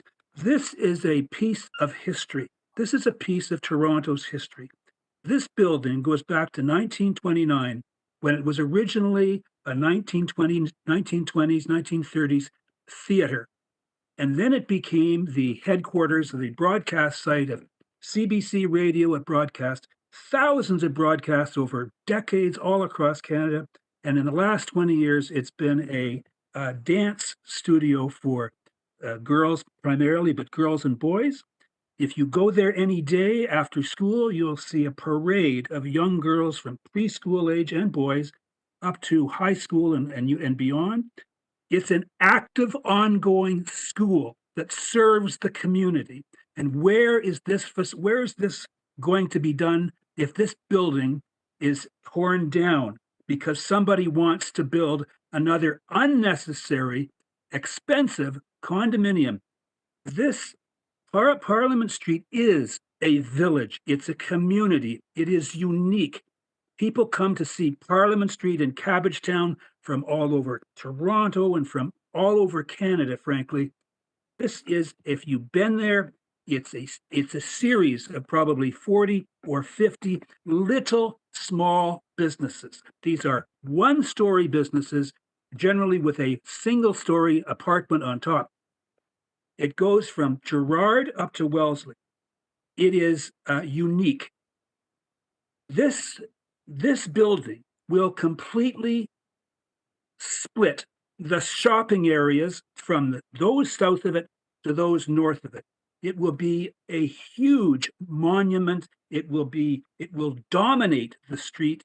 It will stand out like a sore thumb. It will be appalling to see what it will do to the street. I don't think any consideration has been given to the impact on the community, the people on Metcalfe Street behind who will have no sunshine in their backyard. The idea that the laneway at the back can ever be serviceable can only be believed by somebody who's never looked at it, how narrow it is. There's absolutely no need to destroy a piece of Toronto's history. There's no need for this. This is a heritage site. There's been far too many heritage sites already destroyed in this city. And I'm asking you to, if you haven't been there, get in your car or get on the subway, go and take a look and visit it for yourself. And just imagine what this big, ugly building is going to do. 10 stories is going to do to the streetscape of Parliament Street. It's going to be awful. And it's going to be irreparably damaging to the community. The community doesn't want this. Cabbagetown residents are all opposed to this. So please, if you have any consideration for the long-term benefit and the respect for the history of this part of the city, deny this developer his chance to make his millions of dollars for his benefit and to the detriment of the city and everybody else. Thank you. Okay, thank you, Mr. Black. Okay, I'm going to defer this item as well to February. All those in favor? Opposed? Carried. Let's just go to item 32 for a second.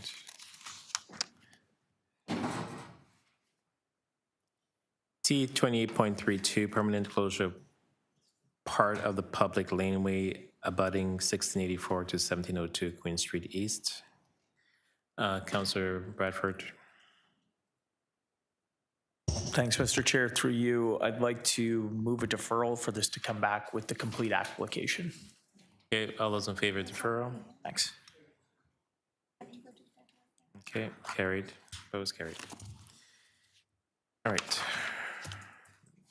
T 20.11, 494 to 526 Richmond Street East and 156 to 162 Parliament Street zoning bylaw amendment application decision report.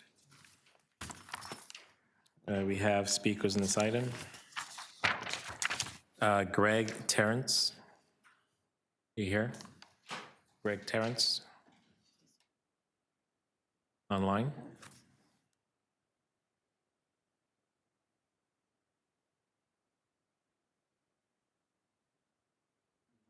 No, he's dropped out.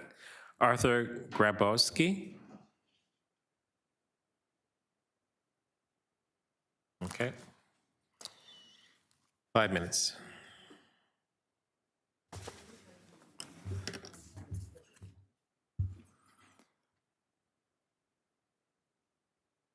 This is item number 11. Go ahead. Thank you, Mr. Chair, and good morning, members of Toronto East York Community Council. My name is Arthur Grabowski. The planning partnership are the land use planners representing Colonial Truhan for the development at 494 Richmond Street.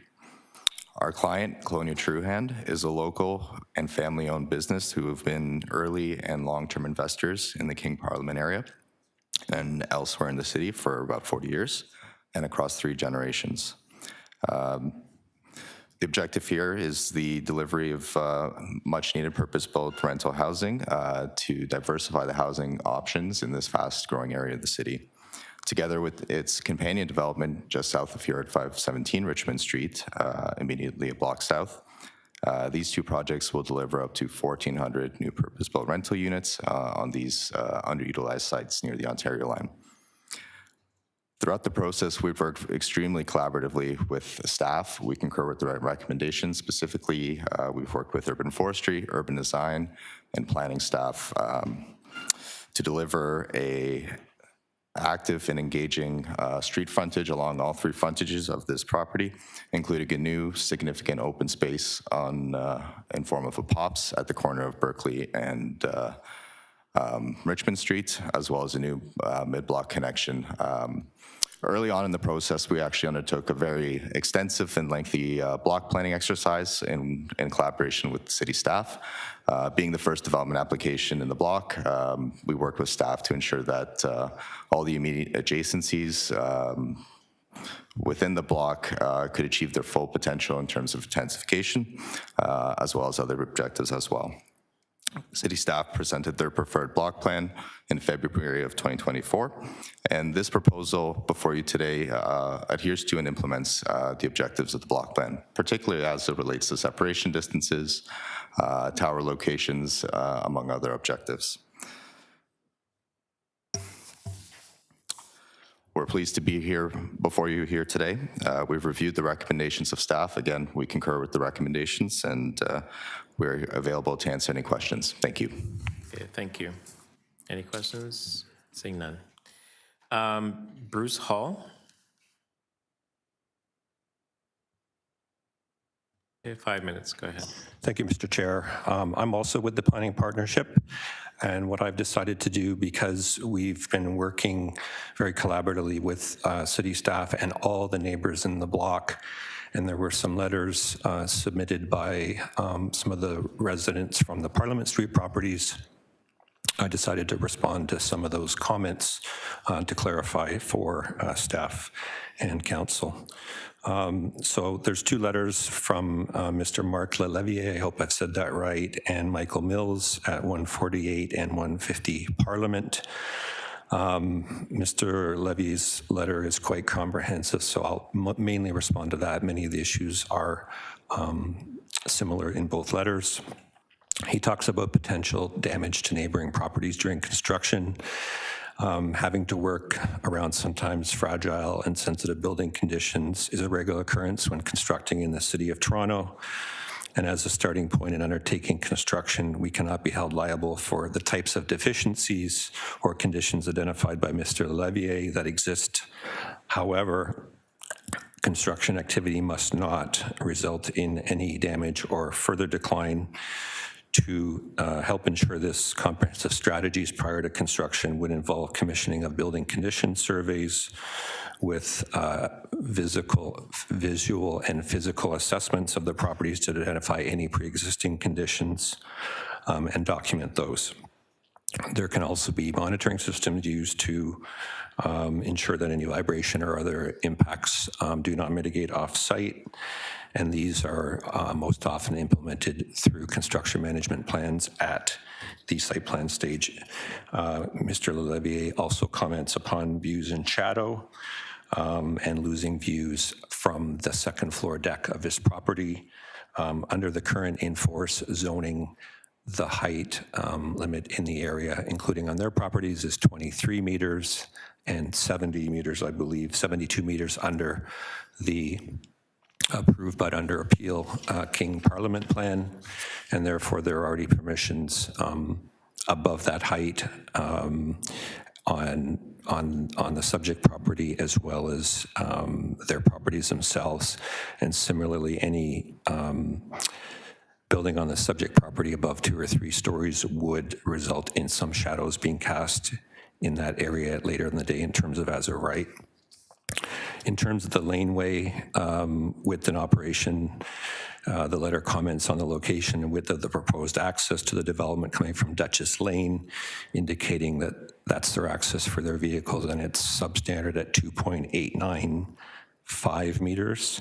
He also notes that it's the applicant's idea through the development to expand the laneway width by only 1.5 meters, which is not totally correct. First of all, the requirement from the city is to add 1.55 meters from each side to get to a 6-meter lane, which meets city requirements. However, the most important change is that the building that sits currently on the property line that they discuss will be removed, and the new building will be set back 5.35 meters at grade from the edge of the lane. And when you combine that with the lane width itself, there'll be about 8.25 meters of maneuvering room between the two buildings, which is currently about 2.95. And ultimately, if the Parliament properties develop, it'll be over 9 meters. So it will triple and make that laneway much more functional and allow two-way vehicle traffic. The last point is the development potential of the Parliament properties, which my colleague addressed. And as a higher level, the King Parliament Plan, zoning and OP provides for permission for higher densities throughout the area, including on the subject property as well as the applicants. The block planning process undertaken by the city ensures that density was fairly and appropriately allocated and distributed in the block. And this included situating taller buildings where possible and the assembly of smaller development parcels on Parliament, Berkeley, and Queen to achieve appropriately scaled development. As it relates to the neighbors' comments, the block plan in this development has effectively optimized the entire block and protects for those properties to achieve some form of development. My last comment is that all the owners in the block have the right to undertake additional planning activities on their own to further optimize the lands, but neither the city nor the landowners are obligated to purchase and include these properties as part of their development as suggested by the applicant. Thank you very much. Thank you. Thank you. Any questions, Deputy? Seeing none. Thank you very much. Thank you. This is my item. I am going to adopt staff's recommendations on this item. All those in favor? Opposed? Carried. Okay, the next item is T20.12, 353 to 355 Sherburne Street and 157 Carlton Street, official plan and zoning bylaw amendment application. We have a number of speakers on this item. First up is Teo Nijin. Online. Hi, good morning. Can you hear me, everyone? You can. Go ahead, 5 minutes. Thank you. My first name is Tao Nguyen. I'm a resident of Cabbagetown at 501 Ontario Street. And I was just listening to a prior speaker speak so passionately about the 10-story building at 509 Parliament, whereas this is a building that's being proposed about 500 meters from there at 48 stories. So in summary, we strongly object to the proposed 48-story development by Kindred Works, but we are not opposed to the original 12-story development that was approved by the city 3 years ago, recognizing that there is a need for rental and affordable housing in the city. But our strong opposal to this 48-story development is based on largely 3 issues. First, the heritage context, the fact that St. Luke's Church, which is the church that would be beneath the property, of course, is located in Capitan Northwest Heritage Conservation District. And it is literally, the 48 stories are literally going to tower above that church. About 15 times the height of the church, the condo would be. Number two, the downtown core plan. I've heard it mentioned a couple of times this morning already. This condo, southeast corner of Carleton and Sherbourne, will eclipse Allen Gardens and the conservatory. If we still want to consider that a tourist draw, which I do personally, I've lived in Cabbagetown for more than 40 years now. It's a choice. This condo will eclipse the entire park and the conservatory. There's no argument, no debate about it. Thirdly, and then I will leave it time for, I know there's a number of speakers, stewards of this neighborhood, financial disclosure. So it's giving all profit, let's name it. The city has not disclosed the value of the financial benefit for the 48-story building. Initially, 3 years ago, it was 2.8 million for a 12-story development. So what is the financial benefit today that would be borne directly or indirectly by the taxpayer? Again, in short, Kindred Works, the builder, is receiving a direct financial benefit from the city, as well as profit from a building with a height 4 times that which they were satisfied with only 3 years ago. Thank you. Okay, thank you. Any questions, Deputy? Seeing none. Catherine Brown, you're next. Catherine Brown. Not online. Right here. Jenny Ginder. Online.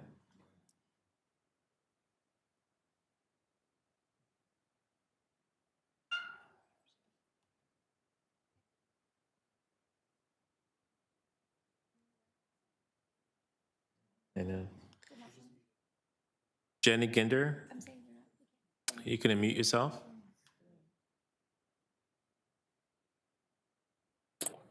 Thank you. Before I speak, I'm trying to share my video, or my screen, but I'm not being given the permission. Can somebody allow me to share? Okay, staff will have to give you permission for that. 1 second. You have it now. Go ahead.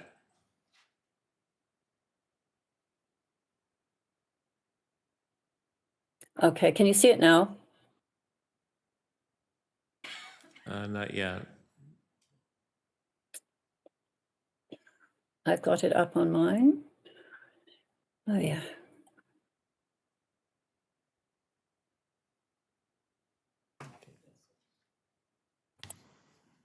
Okay, we can see it now. Thank you. Okay, thank you very much. Okay, so I'm ready to go now, if that's okay with you. Yeah. Okay, well, thank you first of all, thank you for the opportunity to talk about this particular proposal, which I am completely opposed to. 3 overarching observations first.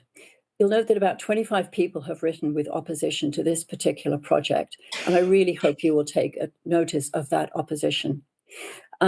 Secondly, I really totally appreciate the need for more affordable housing in the city and in this ward in particular. I live in the ward very close to Parliament Street and know this is an overarching need.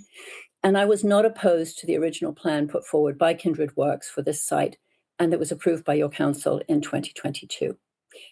But because a picture speaks 1,000 words, I have a couple of images here I just want to share with you, so hopefully you can still see my screen. So as mentioned by other speakers, in 2022, your council approved a 12-story development for affordable housing on this site. You'll see the historic St. Luke's Church in the bottom. No, there was no community opposition to this proposal. It seemed reasonable for the area. But now we have this. 3 years later, note that St. Luke's Church, which is within the Cabbagetown Northwest Heritage Conservation District, is completely overwhelmed in this particular iteration. The 48 stories literally tower over the church, leaving the historic building itself as an insignificant foundation for a glass tower above. But I want to go down and look a little bit more closely, and again, hopefully you can see this facade. So the podium of this tower now, because it's so huge, has encroached upon the church so that only the north and east facades are left. So really, this is a facadism project. It's not a heritage project anymore. This is completely out of keeping with the design principles of the HCD, which emphasize that additions should, quote, not visually overpower the heritage structure. A tower 15 times the height of the church directly violates this principle. Also note that Sherburne Street and Carlton Streets, where this is located, are the gateway to historic Cabbagetown, which is an important tourism and cultural asset for this city. What message does this building offer when visitors heading to Cabbagetown proceed along Carlton, past glorious Allen Gardens, and then see this tower? I want to go back now to the downtown core plan. You're all familiar with it. This site sits within mixed-use area 3, which the city intended to be low to mid-rise development until the province amended the city's plan and added policy 6.28. It clearly overruled the city's desire for a height limit. And to quote what the province added, development in mixed-use areas 3 will generally be in the form of mid-rise buildings with some low-rise and tall buildings permitted based upon compatibility. This word came up when we were talking about 509 Parliament earlier. I want to repeat, based upon compatibility. While provincial interference is certainly regrettable, this phrase is a clear indication that context has to be considered. In the context of this location, across from Allen Gardens, at the historic gateway to the Cabbagetown Heritage Conservation District, this 48-story tower will overshadow not only the church on which it's located, but also Dixon Hall and St. Peter's Church across the street. So how is this project compatible? The planning report does not address this issue. And finally, approval of this application sets a dangerous precedent for the entire HCD. The mixed-use area 3 identifies Sherburne, Carlton, and Parliament Streets in Cabbagetown as within this context. So if a 48-story hyper-tall building is permitted at this location on Sherburne Street, a precedent is being set for the same height to be permitted along streets in the heart of Cabbagetown. There will be no future protection for one of the most iconic, historic neighborhoods in this city. I thank you for your consideration and trust you will reject this proposal. Yeah, thank you. Any questions for Deputy? Seeing none. John Todd, online. Mr. Todd?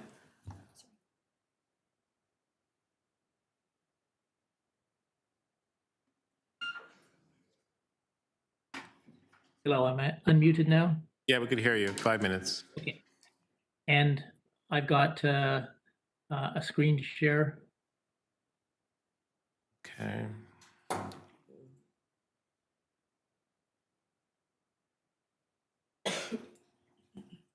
And you should see an image on the left-hand side of this screen.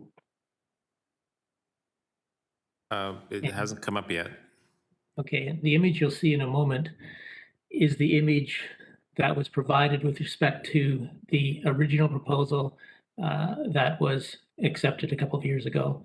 And while the view is coming up, I'll just basically make my limited comments. Key comment you've already heard, not only here but other areas, is this view of the compatibility that the province has acknowledged is necessary to consider. Compatibility, from what I could see, is not defined. It also not addressed by the staff report, yet I think it is critical to this decision. What is compatible is in the eyes of the beholder, and in the eyes speaks to a visual image. So is anything up in the screen yet, as you can see? No, not yet. Okay, hopefully the image is there. Let me carry in the comments, then we can, once we get the visuals up, can go through the three. You have to click on it again. There's a second window. What I have to do. There's another window.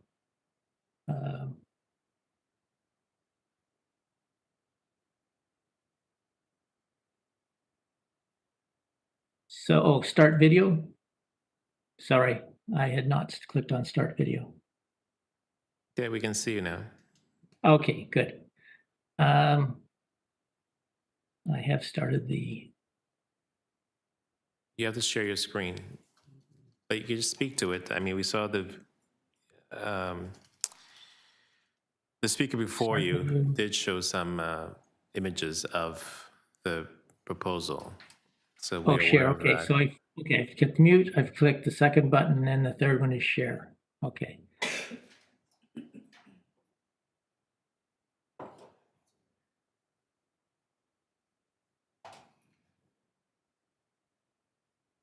Good thing my comments are about 1 minute, so I was a little bit within that.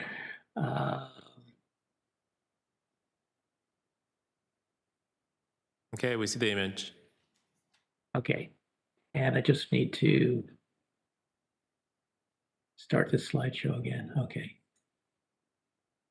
Okay, you should see an image on the left, which is the original proposal that has been referred to at 10 stories. And as you've heard, there were essentially no objections to that proposal. When I went to a public meeting on this project, the image that was shown as the new project is the one that is in the middle now. And I count about 10 stories shown at the top of this image as the project proposal. The 10 stories is comparable to the original proposal. So looking at this and what I saw at the first public meeting I attended was saying, well, it's reconfigured, but it's not all that different. And you can see in those two images, the scale of the church is roughly the same. But of course, 10 stories is not the same as 48 stories. So later in the process, somebody put together an image which shows the scale of the 48 stories, completely different than the image I saw in the public meeting. And when you speak to the question of compatibility, you can see Cabbagetown in behind this building. You can see buildings up around Wellesley, which are also much lower. And you've heard mention already of, and for other projects, of the compatibility question. This is, to me, quite clearly dramatically different from anything that exists, dramatically different from the Cabbagetown community. This is also right across from Allen's Gardens, has been mentioned. Compatibility becomes key, in my view. And the problem here is the province has put in that word compatibility into the rules, but there's no definition of that. So staff, how does staff deal with that? How do we deal with that? It's wide open. But there's a power of precedence, and it's already been mentioned, a decision in this process will be setting a precedent for development in all that area in behind the buildings you can see, which is all almost ground level rise. Mr. Todd, you're at time, so please, Okay. please wrap up. Okay, and all it's saying is that compatibility is key. This picture, to me, speaks the compatibility issue and demonstrates the incompatibility, which has not been addressed by the staff report and needs to be addressed by this committee and ultimately by council. Okay, thank you. Okay. Any questions for the deputy? Seeing none. Carly Forrester, you here?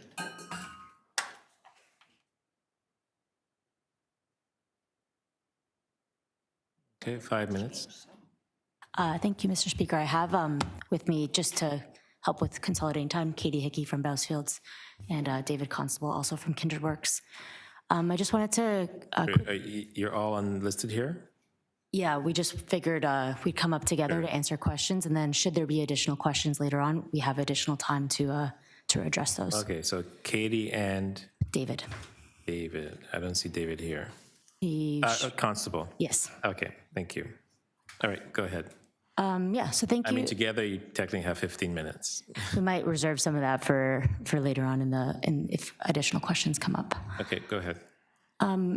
We just wanted to start off by thanking staff for working with us on this project. I wanted to introduce the project, and then I'm going to pass it over to Katie for a quick overview of the policy, but we're really here to answer questions. We've reviewed staff's report and agree with their recommendations, and just want to answer any questions from councils. So this project is a redevelopment by Kindred Works to work with St. Luke's United Church to redevelop 353 and 355 Sherbourne. We're proposing a 44-story building atop the church that would include up to 440 purpose-built rental units, of which we're underlining 30% of those to be affordable, working with staff through a Section 37 agreement and a contribution agreement to ensure those. This is an increase from the previous proposal, and we also are underlining 15,000 square feet of community space in the church to be retained, as well as 250 square meters of a privately owned public space in front of the church. And I'm just going to pass it over to Katie to do an overview of the policy. Thanks, and thank you for the opportunity to speak today. As Carly mentioned, the proposal will include 440 residential dwelling units, including 30 affordable, 1,450 square meters of community space, and then the 250 square meter POPs. Just to respond to some of the questions that were heard virtually, I did want to note that we did provide a shadow study as part of the application, and just to clarify that the proposal does not cast shadow on Allen Gardens between 10 a.m. and 6 p.m. during the equinoxes, and there will be no shadow cast on the conservatory within Allen Gardens. In terms of the heritage context, as Carly noted, the St. Luke's Church is going to be retained in situ, and the base building incorporates a reveal floor between kind of the heritage structure and level 6, and that will include a 6-meter setback from Carlton Street and then 18.9 meters from the south lot line. And the purpose of the reveal floor is to provide additional space between the retained heritage building and the tower massing so that the entirety of the church spire will fall below the tower portion of the building. In terms of the downtown plan, so as others have noted, the subject site is located within the downtown. It's within the College Street protected major transit station area, and these are locations where intensification is encouraged. The subject site is designated mixed-use areas 3 in the downtown plan, and as others noted, the policies of the downtown plan do permit tall buildings subject to achieving compatibility. And there are policies of the downtown plan and the supplementary tall building design guidelines which speak to transition as a means to achieve compatibility. So this could include things like setbacks, separation distances, different design methods, and kind of other related means. So in this instance, again, the church is being retained, and then the tower portion of the building does include setbacks from lot lines and achieves a approximate 20 meters separation distance from the nearest neighborhood's designated properties. And then I just want to pass it off to David if there's any additional remarks. Thanks, Katie. I don't have any other additional remarks, just here for questions if you'd like to ask them. Thank you. Okay, thank you. Maybe just one question. Why did the applicant decide to revise the original plans from 2022 to now? Thank you. The 2022 plans were conceived of before COVID. There's a few major reasons why they're reconsidered. I think there's been a more acute understanding of the housing crisis in Toronto and the ability to provide more housing on the site, which wasn't achievable in the original design, though it was desired.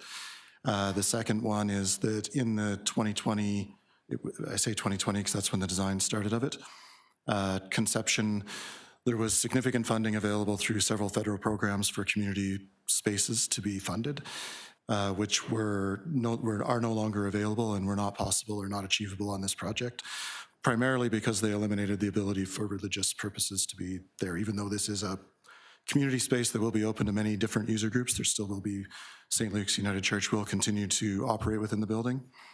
And then that necessitated more density support to support the ability to pay for that restoration of what is a building that is at the end of its life at its current state. The heritage structure needs between $20 and $30 million worth of work to make it usable beyond the next, say, 6 to 18 months.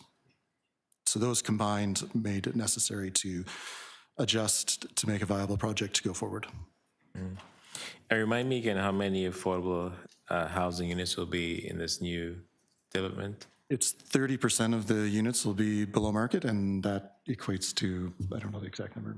Currently, we're around 131 to 132 units. Okay. Okay, thank you. Those are my questions. Yes, I have some questions. Oh, go ahead, What Councillor. do you mean by below market? Is it 80%, 60%, 40%? What is it? Through the chair, we're still working with staff on what that would mean, but we're currently underwriting to the City of Toronto's definition of 100% of average market rent or the income definition, whichever is lower. But we're working with staff based on the definition that the city has. So you don't have that determined yet? Through the chair, we're still fairly early in the underwriting process. We have to submit our application to Canada Mortgage and Housing Corporation, and we can't do that until we have an approved zoning application, which would help us underwrite the specific levels of affordability. And then you're the planning firm that's assisting Kindred Works? I work for Kindred Works. Katie Hickey here is our consultant. And you've got both fields working for you, or are you doing the development? Who's the developer and who's the planning consultant?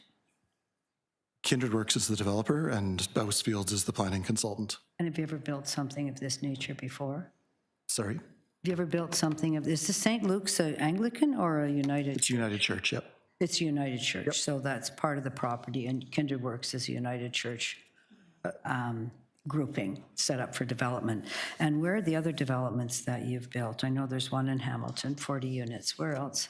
Yeah, there's 3 projects being completed in the next couple of months. There's one in St. Catharines that's 42 units, I think. 42 units. Yeah, there's another one in Hamilton that is 44 units. 44 units. There's one being completed in Riley that's 48 units.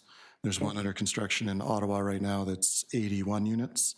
We're about to start construction on 155 units in Scarborough in the next few months. Which address? Carly, do you have the exact address? Yes, 3385 Lawrence Avenue East. And that is, so this is quite a big step for you then to 440 units. Would you agree with me? I think as a company, we're a younger company, but our personal experiences of many projects of this scale are larger within I'm just asking if that's not a scale that you've worked with before, correct? Kindred Works, this is the first time Kindred Works as a company has done this. It's not the first time Kindred Works or the contractors that would be building this would be doing this scale. And you're saying it's a company, but what's your relationship with the United Church? United Church is an investor in Kindred Works. Oh, and who are the other investors, please? The staff, the rest of the company is owned by the staff. I see. And then an investor that way. Okay. All right. Thank you. Right, thank you. Those are our questions. Thank you. There are more speakers here. Paul Dalsey, D-I-L-S-E, Dilsey.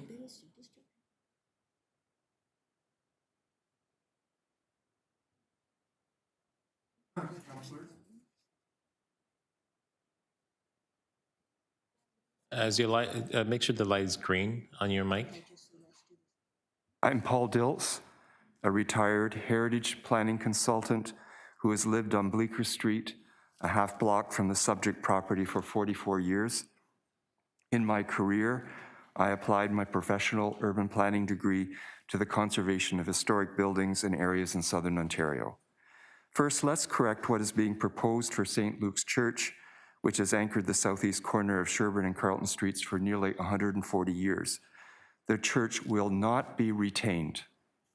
The applicant's architectural drawings clearly show that all that would be left of the heritage-designated church would be some of its Credit Valley sandstone walls and the outermost parts of its picturesque roofline. To build the proposed 48-plus story tower, the site would be excavated for the tower's foundations and two-level basement. Sections of the church's walls and portions of the roof would be supported during construction, and as the new tower is built, the retained bits would be connected to the new tower's structure. Second, the current application is about amending the official plan and zoning bylaw for the same property where City Council approved amendments just 4 years ago. In 2022, City Council approved amendments to permit alterations to the church and to add 100 residential rental units arranged around and cantilevered over the church. At that time, and unlike the current proposal, the church would have been preserved wholly. For the provision of 31 affordable units among the 100 in total, City Council waived development charges and planning and building permit fees and exempted these units from property taxation at an estimated cost of $28 million in foregone revenue. The proposal from 2022 was a compromise between maintaining the church's integrity and adding rental units to the housing supply. Third, if you were to approve the current application, you would be reversing 50 years of work to protect the church from demolition. In 1976, Toronto City Council added St. Luke's Church to the city's inventory of heritage properties. In 2008, Toronto City Council protected the church permanently against demolition by designating it under the Ontario Heritage Act. St. Luke's, originally Sherbourne Street Methodist, is one of a trio of late Victorian churches, all designed by Henry Langley, whom the editor of the Biographical Dictionary of Architects in Canada considers the undisputed dean of ecclesiastical architecture in Ontario during the last half of the 19th century. On three corners of Allen Gardens, where the city has recently invested in a beautiful restoration of the Palm House, stand St. Luke's, Old St. Andrew's Presbyterian, and Jarvis Street Baptist. Architect Langley designed them in the same treatment of Credit Valley sandstone walls and in a similar use of church towers to mark the church's prominence in the neighborhood. On a recent walk home eastward from Yonge Street, I noticed how the towers on Old St. Andrew's and on St. Luke's visually interact with each other and still command the view along Carleton Street. The proposed 48-plus story tower would take out St. Luke's in this trio, mar the existing view, and replace St. Luke's with an incongruous point tower overlooking historic Allen Gardens. Fourth, because the subject property is designated under the Ontario Heritage Act, the city's Municipal Heritage Committee, the Toronto Preservation Board, must be consulted. However, both a longtime member of the Toronto Preservation Board and the chair of the Toronto and East York Community Preservation Panel were not aware of the application until very recently. To sideline the board, a meeting of the Toronto Preservation Board has been scheduled after today's meeting for the board's rubber-stamped consent to demolish the church.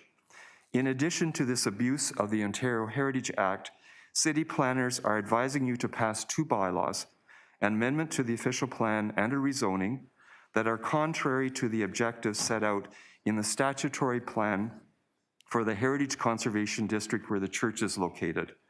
The plan states, the demolition of existing heritage buildings and redevelopment of the sites with new structures is actively discouraged within the Heritage Conservation District. By approving the official plan and zoning bylaw amendments today, you would be contravening the Ontario Heritage Act, which states, if a Heritage Conservation District plan is in effect in a municipality, the council of the municipality shall not pass a bylaw for any purpose that is contrary to the objectives set out in the plan. The current application is being rushed through to meet a deadline for funding, presumably from CMHC. Using federal funds. Okay, you have time, sir. Sorry.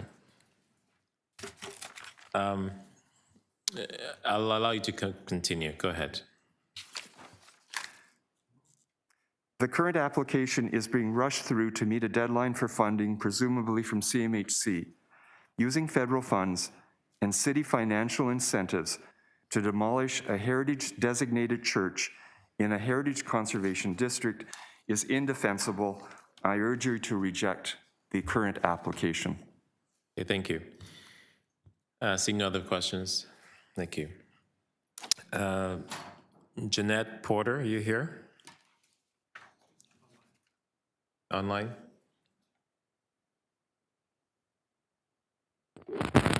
Hi, can you hear me?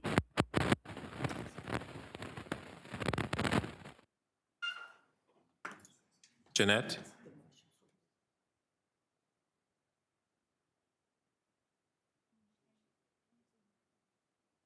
Are you on mute? Ms. Porter? Hi, can you hear me? Yes, we can. 5 minutes, go ahead. Great. Okay, thanks. I am a person who lives a couple of blocks away from the church. I echo the sentiments by previous speakers regarding the original 12-story design, and I believe that the 48 stories is excessive, sets a dangerous precedent, and does not reflect the local character and context, as is required in the Toronto Official Plan Part 4.1.5 C and D and 6C. Also, I noticed that a pedestrian level wind study was done and identified uncomfortable wind conditions on the public realm fronting onto Carleton Street, but there was no mention of winds on Sherbourne Street where the bike lane is, and also with issues with people lining up for the Allen Gardens Food Bank. I'm a cyclist who personally has been blown broadside on 4 different occasions in the downtown core into oncoming traffic due to winds from tall buildings. Since the bike lane was installed on Sherbourne Street to protect cyclists, I don't feel that I will be safe in that bike lane with this project. I also believe that although there may be certain days of the year when there isn't much of a shadow on Allen Gardens, there will be shade cast on the park, and I believe that that will affect the users and the trees that will suffer from not having enough sun.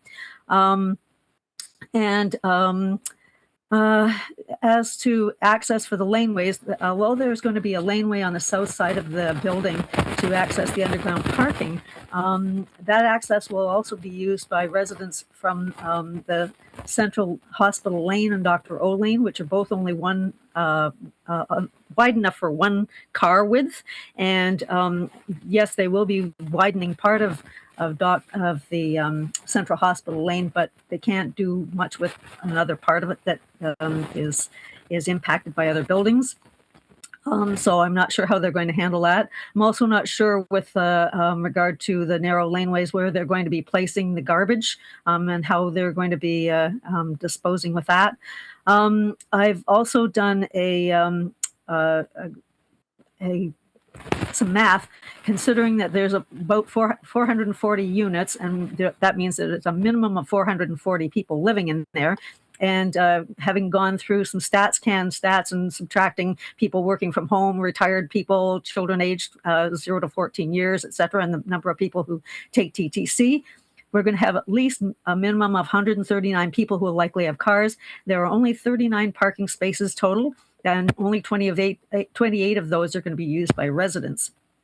This is a potential cause for parking issues on local streets. Already, residents with permits have to park on adjacent or parallel streets, as there's often insufficient parking on their own street. I guess that's it for now.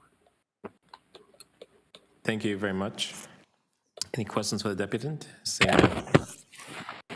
Jeff Kettle, online. Jeff? Dear Chair and members of the committee, am I being heard? Yes, we can hear you. Go ahead. Thank you. Yes, my name is Jeff Cattell. I'm speaking in this situation as a private citizen. However, I am a member of the Toronto Preservation Board, but I am not authorized to speak for the board. I'm simply speaking as an individual with an interest in heritage and also in having proper procedure respected by the city and its committees. My issue with this application is the procedure that is being used in this case, which does ultimately concern the Toronto Preservation Board.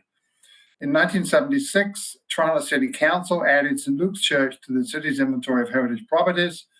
In 2008, St. Luke's Church was designated under the Ontario Heritage Act in order to provide protection against demolition. The report, December the 18th staff report about the new and totally revised proposal for the church at 355 Sherbourne Street says that, quote unquote, heritage planning staff have reviewed the proposed development and are satisfied that cultural heritage resources will be appropriately conserved on site. Heritage staff are also satisfied that the proposed development conserves the value of the Cabbagetown Northwest Heritage Conservation District. A separate report from Heritage Planning regarding the proposed alterations to the designated heritage property will be considered by City Council in conjunction with this report. The process in this case of only involving the Toronto Preservation Board after it has already gone to Community Council, to you, is contrary to established procedure and is quite unorthodox. In my years of involvement on the Toronto Preservation Board and previously with the panels, I don't ever recall it. Why was the Toronto Preservation Board not made aware of the heritage implications of the official plan amendment and rezoning application concurrently or before the review of the application by Community Council? That issue has to be answered by the committee. And as such, I respectfully request that you defer consideration of this application pending the Toronto Preservation Board's review. Or, of course, as previous applicants have suggested, you just refuse the application. Thank you. Okay, thank you. Any questions for the applicant? Seeing none, thank you. Mark Richardson, online. Mark?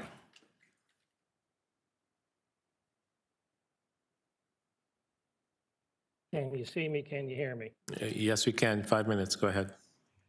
Can I share my screen as well, please? Yes. Thumbs up.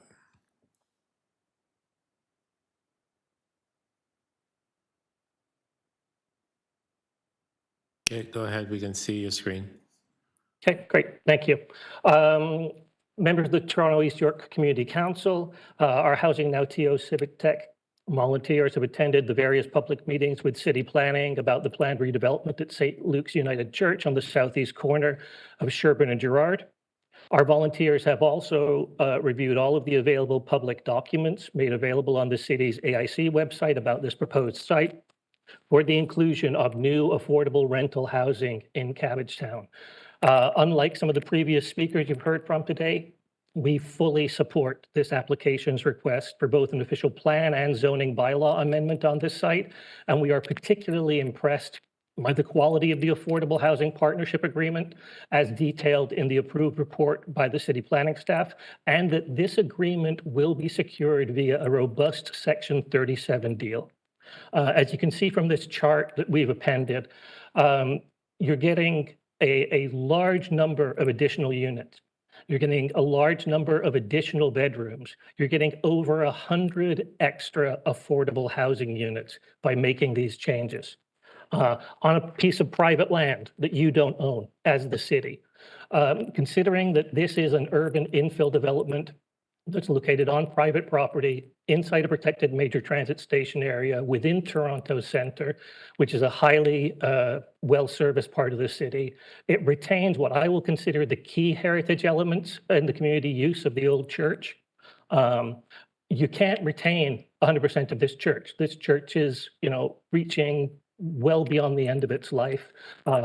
It's in very difficult shape, and part of making this space still available for any kind of faith-based use at this corner means that you have to gut it to make it viable moving forward, because we do not have an infinite amount of money, and the United Church of Canada in particularly does not have an infinite amount of money. So it retains the church. It delivers 650 new purpose-built rental bedrooms, with 30% of the apartments to be delivered as affordable rental units. This is an amazing constructive reuse of urban faith-based lands. When it is finally completed, it will be one of the largest Yes in God's Backyard, or YIGBY, redevelopments in the city of Toronto, and hopefully will serve as a model that other congregations, mosques, and temples will be able to use as an example of how best to maximize the opportunities presented by their urban land holdings in 2026 and beyond. We strongly support this proposal and the staff report that advises you to approve these changes. As a personal aside, the very first place I ever lived in Toronto 30 plus years ago was in Cabbagetown. I couldn't afford to live there anymore. I had too good a job to live in, social housing or co-op, and I didn't have a good enough job to buy an old Victorian house in Cabbagetown or rent there. So places like Cabbagetown have always been places that attracted people, newcomers from around the world, and we need to maintain that moving forward. And we do that by creating places for them to live. This project is an example of that, a spectacular example of that. As always, our open data and civic tech volunteers are happy to answer any questions that the committee or city staff have about affordable housing development best practices and how to make effective use of transit-oriented lands like this site to help alleviate Toronto's rental housing crisis. Thank you. Thank you. Any questions for the applicants? Seeing none. And lastly is Michelle Mawini online. Michelle?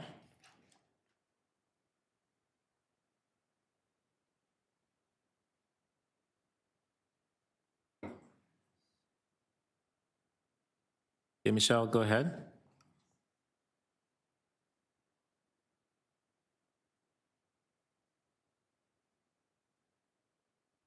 Michelle?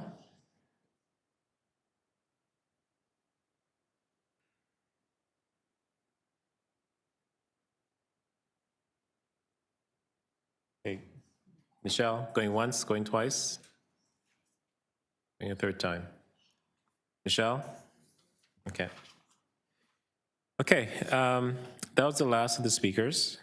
I'm going to ask some questions of staff. So compatibility was mentioned a few times by a few residents. In your view, is this compatible to the area? Through you, we have determined that this proposed building is compatible with the area, and we've split that analysis really into two parts. The first is thinking about the location of this building. We see this as fitting into a context which is really established to the north of the site along Sherburne Street, where we do have approved tall buildings at 38 stories and 41 stories, approximately 90 meters and 180 meters to the north along Sherburne Street. And we see this site fitting into that context in part because of the lot characteristics here, where the lots are larger and the block is characterized by existing mid-rise development and approved tall buildings, which is quite distinct from the lower rise areas to the east of this lot. We also have noted that this site is located within the Cabbagetown Northwest Heritage Conservation District, which does include that entire stretch of Sherburne Street running from this site up to Wellesley Street, in which those tall buildings have been approved. And then we also have noted the relationship to Allen Gardens, given that this building is located at the northeast side of Allen Gardens. There are negligible shadow impacts on the park, which distinguishes this site from sites further south along Sherburne Street. Because there isn't that sensitivity around shadow impacts. So apart from looking at the location and the lot here, the context, we also have looked at the design considerations which are being used to improve compatibility with the surrounding area. So one design consideration is retaining the existing church in situ, and the tower is providing appropriate step backs on all sides, providing transition to the lower scale development to the east and the south, and allowing that church to be conserved and continue to define the public realm. We also note that the tower portion is set back substantially from Sherburne Street at about 19 meters, which is significantly more than would be typically required by the tall building guidelines. The tower is very slender at approximately 750 square meters, and it is raised above the church, only beginning above the church spire at level 6. And there is also a new 250 square meter privately owned, publicly accessible space that's proposed fronting onto Sherburne Street, which helps improve that interface with Allen Gardens across the street. And so for those reasons, we do consider this building compatible with its context. Okay, thank you. And is this site within the major transit station area? Yes, it is. It's located within the College Station, protected major transit station area. And while not before TYCC, how do staff believe this proposal's heritage easement report compares to the 2022 heritage easement approved for this site? Yeah, I'll pass this question over to our heritage staff who are here. Hi, through you, Mr. Chair. We do believe that this proposal retains, it's an improvement on the 2022 proposal as it retains the historic church and part of the former Sunday school building. The conservation strategy for the property is actually very similar to the scheme that was approved in 2022, but now the building obviously has taller massing, but it's much more simple in design. And the tower form and podium height actually give a greater space between the historic church, which is considered to represent an improvement that gives increased visual prominence to the church and its towers. Thank you. And just one final question. It's because of the province's amendment that we're allowed to have a 40-story building on this site as well, right? Through you, yes, that is correct, that the amendments that were made to the downtown plan do allow for tall buildings within mixed-use areas 3, where the development is compatible with the context. Okay. Okay, those are my questions. Thank you. So go ahead, Councillor Perks. Thank you. I just want to clear up something that I heard during a couple of deputations. The legislation pertaining to heritage does not require that Community Council consider advice from the Preservation Board, but rather requires that City Council have that advice in hand. Is that correct? Through the chair, it's Abby Moskovich with Legal Services. That is correct. So we're completely within our rights to consider the zoning at this moment? Absolutely. Okay, thank you. Additionally, on just a different issue, when we're reviewing an application for its planning merits, we review the application, the height, the density, all of that stuff, not the applicant. We don't evaluate applicants. Is that correct? That's correct. Thank you. Okay, thank you. We're going to go back to Michelle Mawini. She had problems unmuting herself. Can you hear me, Michelle?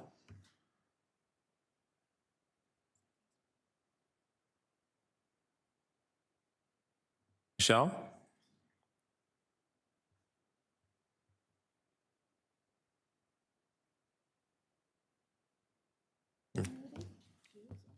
Michelle, you are muted. Just speak.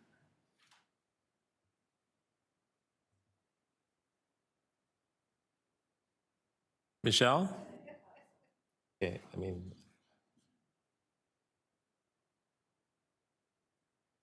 going once, going twice, going third time. Okay, we did try. Okay.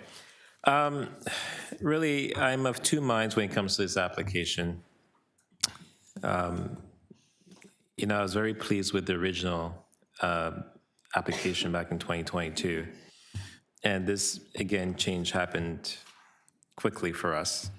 And I know the applicant explained why that is.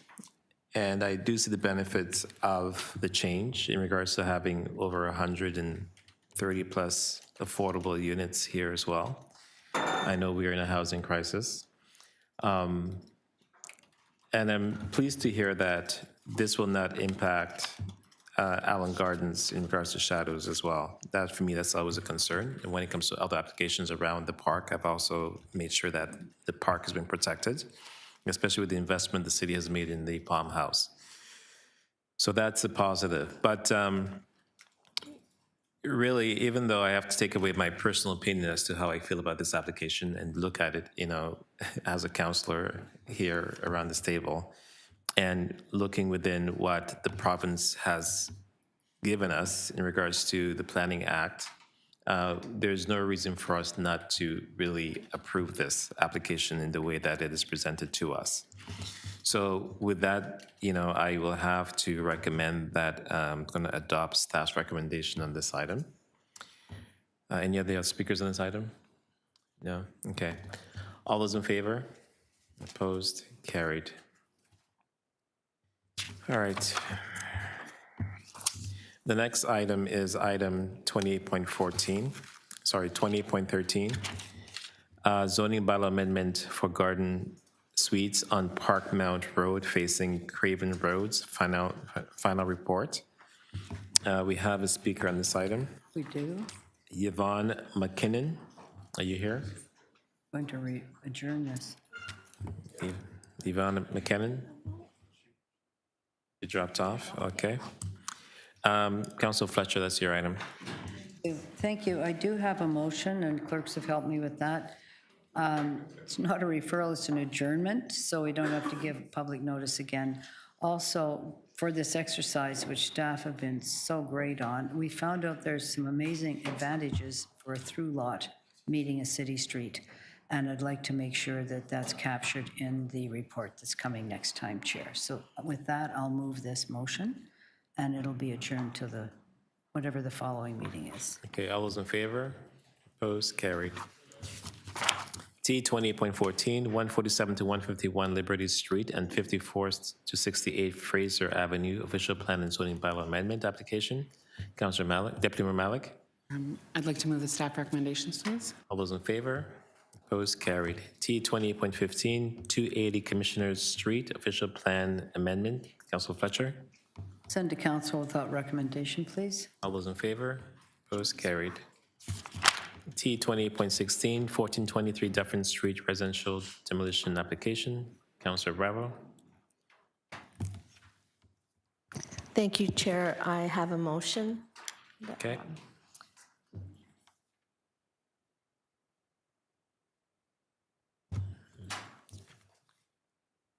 Okay, all those in favor?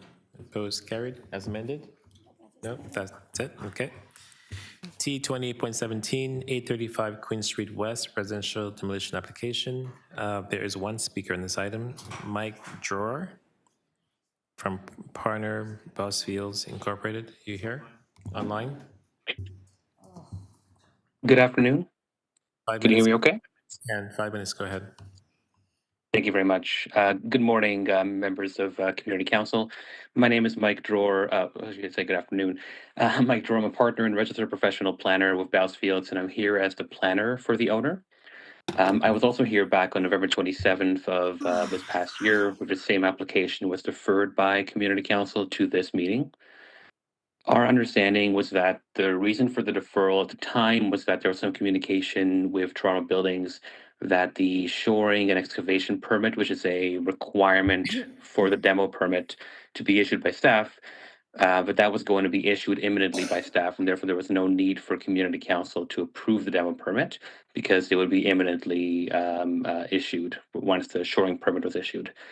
Unfortunately, that wasn't the case back then, as I mentioned in my deputation back in November, and it continues to not be the case now. Based on the input I've received from my client's project manager, the demo permit application is still held up by required clearances for the shoring permit. And therefore, we're looking at a delay of at least a few more months to receive the demo permit through staff. The relief we're asking for today is relatively standard ask. There are 4 such applications on the agenda today, including the one for 1423 Dufferin that was just approved by this community council. My client wants to start demolition and then construction as soon as possible. And I would therefore request that community council approve the demolition application in order to help unlock the site for what's going to be a sensitive infill development in a mid-rise 6-story form, which provides for both purpose-built rental housing and also commercial uses at grade and a laneway widening for the city. I'm going to pause there, and I'm happy to answer any questions from community council.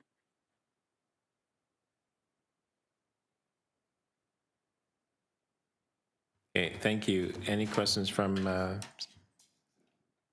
anyone? No? Okay, thank you.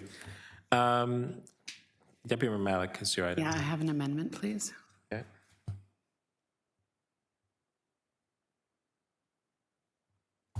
Okay, all those in favor? Opposed, carried. T 20.18, Robinson Street residential demolition. Deputy Mayor Malik? I'd like to move staff recommendation number 3, please. All those in favor? Hold on, there's 3. Oops, 3? 3 options. 3 options. Yeah, number 3. Number 3, thank you. Yeah, you want to post, you want to put it on the screen? Just give us 1 sec. Okay, all those in favor? Opposed, carried, thank you. T 20.19, 46, 48, 50, and 52 Lang Street, residential demolition application. Councilor Fletcher. 3 options. Thank you. I think you have the motion there. Which option? Just say it out loud. Pardon me, oh, refuse the demolition. I don't understand why these people are so pushy. They say that, I'll speak to it. They're worried about the condition of the homes. Well, they should be keeping them up to snuff, and property management should be out looking at them. There's nothing going to be built there for quite a while, and I think that it's a great opportunity for developers, if they can't demolish, to use it for short-term housing for refugees or others that need a quick place to live. So I'm saying no. Okay, all those in favor? Opposed, carried. Thank you. T 20.20, 411 Brock Avenue application. Can we Sorry. Councillor Fletcher's new business? Yeah, okay, we're going to add new business. Yes, I have one new business there. I think the clerk's given to you, Chair. Yeah, we're just going to put it on the screen. And I think Councilor Sachs has one too, right? We have to enter the report. It's not ready yet. We just Not got ready. the revised one, so Okay. we need a few minutes. Okay, all those in favor of this item? Thank you. Okay, thank you. Can you finalize that? T 28.20, 411 Brock Avenue application to remove a city tree. We have 2 speakers on this item. Mr. Chair, I'd like to defer this item. The resident has had a family emergency and is not able to attend, so I'd like to defer to the next meeting. Okay. There are 2 speakers here. Fabio Bondi, are you here? That's the person in question. Okay. Nicole Corrado from Quebec, I believe. Quebec, yeah. And see if she wants to speak now. Hello? Hi, so this Hello? is being deferred to the next meeting. Nicole, did you want to come back and speak to this item in February? Only speak once. Sure. Okay, thank you. Well, sure, I could speak in February. Thank you. All in favor of deferral? February, thank you. All right.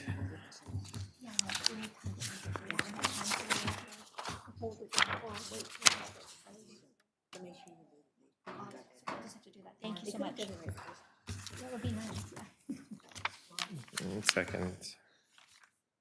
Kevin. T 20.27, Ontario Line construction update, fourth quarter 2025. Councillor Fletcher helped this item, but she's not here. Okay. Oh, did you? Oh, sorry. Go ahead. You want to speak? There is one speaker on the item. Nicole Corrado. Are you here? Yes. Okay, 5 minutes. Yes. Go ahead. I'm quite concerned about this item because one of the things, particularly, well, not only were nearly 500 trees cut, but Metrolinx now has a trapping program and a pest control program for rodents right near a dog park. Now it says they're using cage traps, but I would hope that the cage traps are in fact humane traps and that they are just moving the animals safely out of the way of construction. And I hope that this is for the welfare of the animals rather than, pest control. I hope the animals are not being killed. I hope that there's no glue boards inside the cages. I hope that they're not using any poison, because if the rodents eat the poison, not only is it cruel to them, it also, any rodents will be slowed down and will be then eaten by dogs and by wildlife, and that the poison will bioaccumulate. And that it's just quite concerning that I have put in the chat that I suggested that they work with Rodenticide Free Ontario. I sent you the link to their website, and I also suggest that if they find any or excavate any marmots or any other hibernating animals, that they immediately bring them to the Toronto Wildlife Centre for overwintering. And I hope that this, quote, pest management program is in fact humane and is done in conjunction with the Toronto Wildlife Centre and Rodenticide Free Ontario and other humane organizations, rather than simply get the pests out of the way in whatever means possible. Okay, that it? Thank you. Any questions, Deputy? Seeing none. Go ahead, Deputy Malik. Thank you very much. I have a motion. Okay.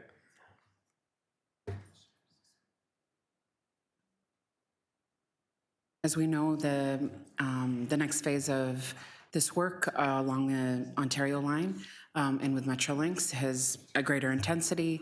It has the potential to, I think, put our local communities, our BIAs, and our neighborhoods under a new type of, kind of stress and consideration when it comes to the impacts. And the motions that I've laid out here is to take the learnings from our experience with Metrolinx and the Ontario Line construction to this point, alongside the recommendations from the Ontario Line subcommittee report that is the basis of these updates, and to make sure that we are strengthening the position of our communities and managing the construction impacts, and also calling Metrolinx to account to make sure that they are doing this in a way that is in partnership with our communities, not in opposition to the request that we're making to ensure that this line is being constructed in a way that is respectful, that is logical, and that also allows the business of our neighborhoods to continue with the little disruption as possible and with the highest levels of safety. Thank you. Any other speakers on the item? Yes, I do have a. Okay, go ahead, Councillor Fletcher. I have a motion that's part of a letter, and that just has to do with a requirement for Metrolinx to have a meeting with the community prior to proceeding with their request to have the Gertrude Gate installed for the rather large project at Beav and Danforth that is causing a lot of, well, it's a difficult project to say the least. I think all of us who have Ontario Line stations, Ontario Line DOCs, Ontario Line everything, particularly when it's on top of another station, which this one is on top of Pape Station, it is a very difficult matter. So this is all about the construction, and this is the motion that they are required to have a meeting with the community, and they're especially required to put certain special mitigation measures together should this proceed. And I'm very happy that Transportation Services has played such an important role to date in keeping Metrolinx under as much control as we can for these difficult construction issues, and look forward to the GPS and the signs in the trucks, which I've now been advised that will be coming by the end of January. So thank you, Mr. Chair, and with that, I move that. Thank you, Councillor Fletcher. Councillor Perks? Yes, thank you. I'm not going to be moving a motion, but I do want to alert staff that I'm going to need some further information before council. In a previous conversation about this, I raised the issue of the sturdiness of the bridge at Dufferin, which is well past its design life. Staff did go and do their due diligence and asked Metrolinx to give us a report on the stability of that bridge, and in the report in front of us, it says Metrolinx has said that it will be fine as long as there's additional maintenance and assessment. And I need to know what maintenance and assessment means, how that's going to be overseen, and who's paying for it. Oh, Fair enough. Thank you. Okay, Technical review. seeing no other speakers on the item, Good. we'll bring up Councillor Deputy Mayor Malik's motions first.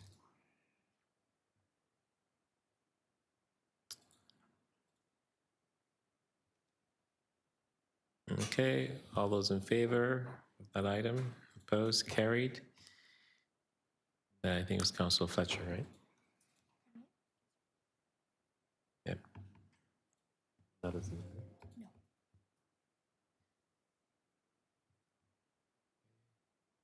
This is Councillor Fletcher's item. All those in favor? Opposed? Carried. Item carried.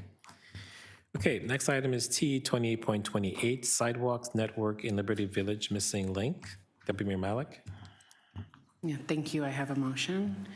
And I want to just start by thanking Transportation Services staff for the continued commitment to working with my office on this priority project. And the aim here is to build out better infrastructure in Liberty Village, particularly in advance of the FIFA World Cup hosting later this year. This neighborhood is going to be the front door of where the games will be hosted. And since spring of last year, I have been working to secure commitments to improvements in this neighborhood. And I have to be frank, sometimes it's felt like an unnecessarily uphill battle.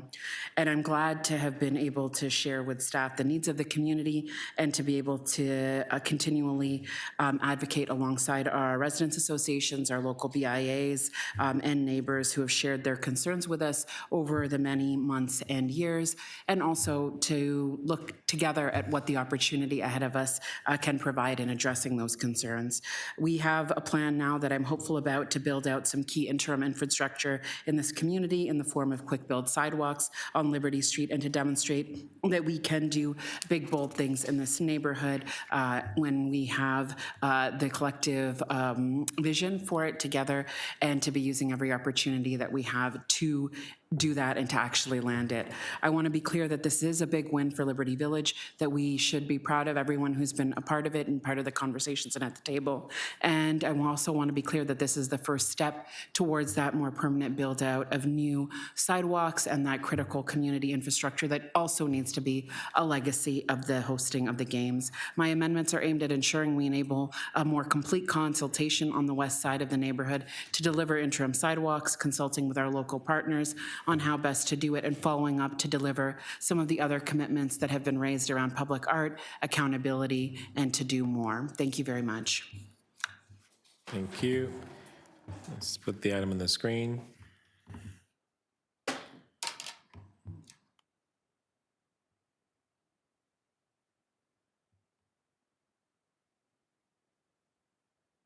There you go. All those in favor? Opposed? Carried. Okay, let's go back to Councillor Sachs's item. T 20.1, 409 Huron Street, Visual Plan and Zoning Bylaw Amendment Application. Yes, Thank you, Mr. Chair. On item number 1, I have 2 motions. The first motion is to add retail permissions at grade. This is good news. This is something I had tried for earlier and was told it couldn't be done, but the applicant in their confirmation letter, which is now attached to the item, has offered to investigate the possibility of including retail at ground level on this location, and so we're adding that as a permitted use. It would be a great win for the neighborhood to have more ground floor retail. And my second motion is my usual sustainability motion. It also includes a liaison committee that includes the University of Toronto. The University of Toronto owns most of the land surrounding this site and needs to be involved in the communications. Okay. So on the first item, retail, all those in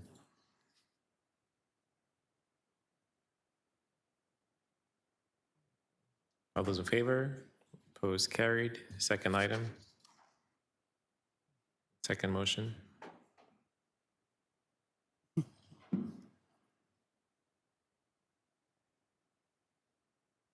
All those in favor? Opposed, carried. Item is amended. All those in favor? Opposed, carried. Thank you. The next item is T 20.2, 49 Huron Street rental housing demolition application. Councillor Sachs. I move the staff recommendations. All those in favor? Opposed, carried. T 20.3, 49 Huron Street alterations and demolition of heritage attributes of designated heritage property under Section 33 and 34 of the Ontario Heritage Act, and the authority to enter into a heritage easement agreement. Councillor Sachs. I move the staff recommendations. All those in favor? Opposed, carried.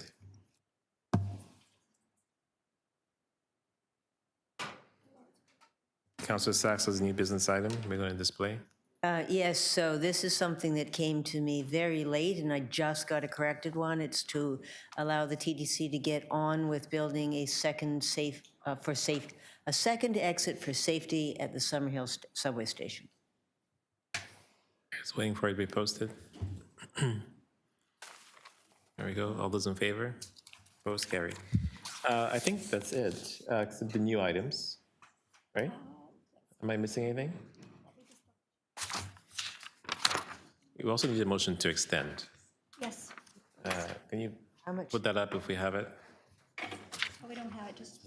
Okay, a motion to extend to the end of the agenda. All those in favor? Opposed? Carried. Sorry, what's left?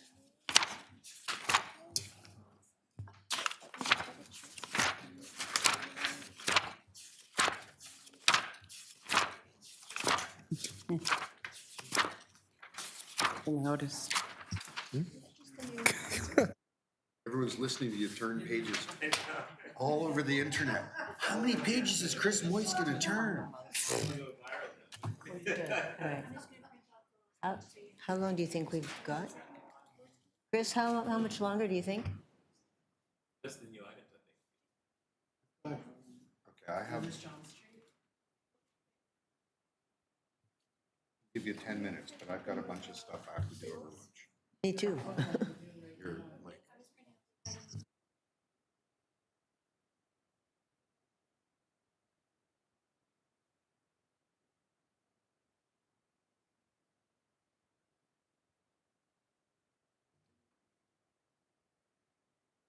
It's 51? Yes.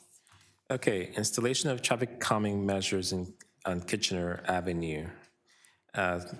Councillor Bravo. I'd like to move the recommendations in my letter. All those in favor? Opposed? Carried.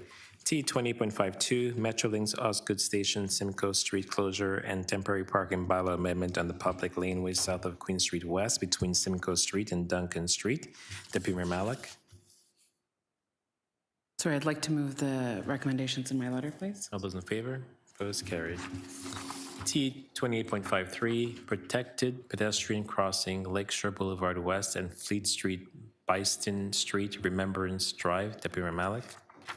I'd like to move the recommendations in my letter, and I just want to really briefly thank staff for their quick action on this pedestrian crossing. This location has been a site of concern for me and my community for quite a long while, and we've been raising the flag and the concern on this. And sadly, over the holidays in December, a pedestrian was injured crossing and their dog was killed by a driver at that time. And in our city, our Vision Zero goals are to protect everyone who is moving around our city.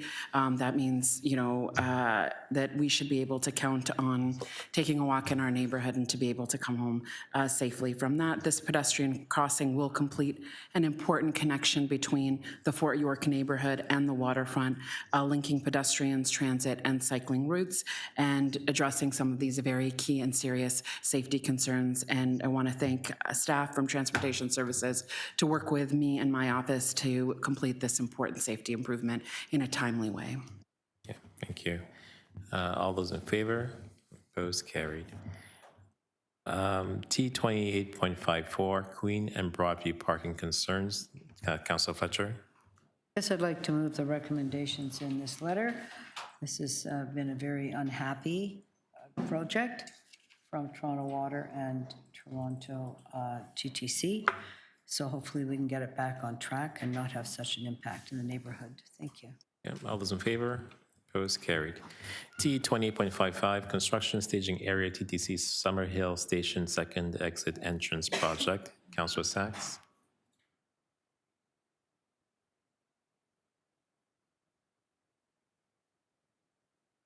I move the recommendations.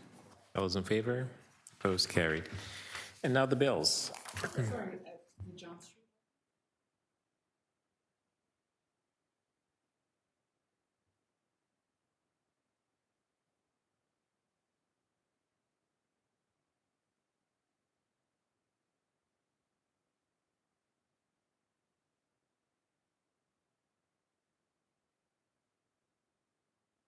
You're right. Yeah. Good catch. T20.29, John Street Corridor Improvement Status Update. Thank you.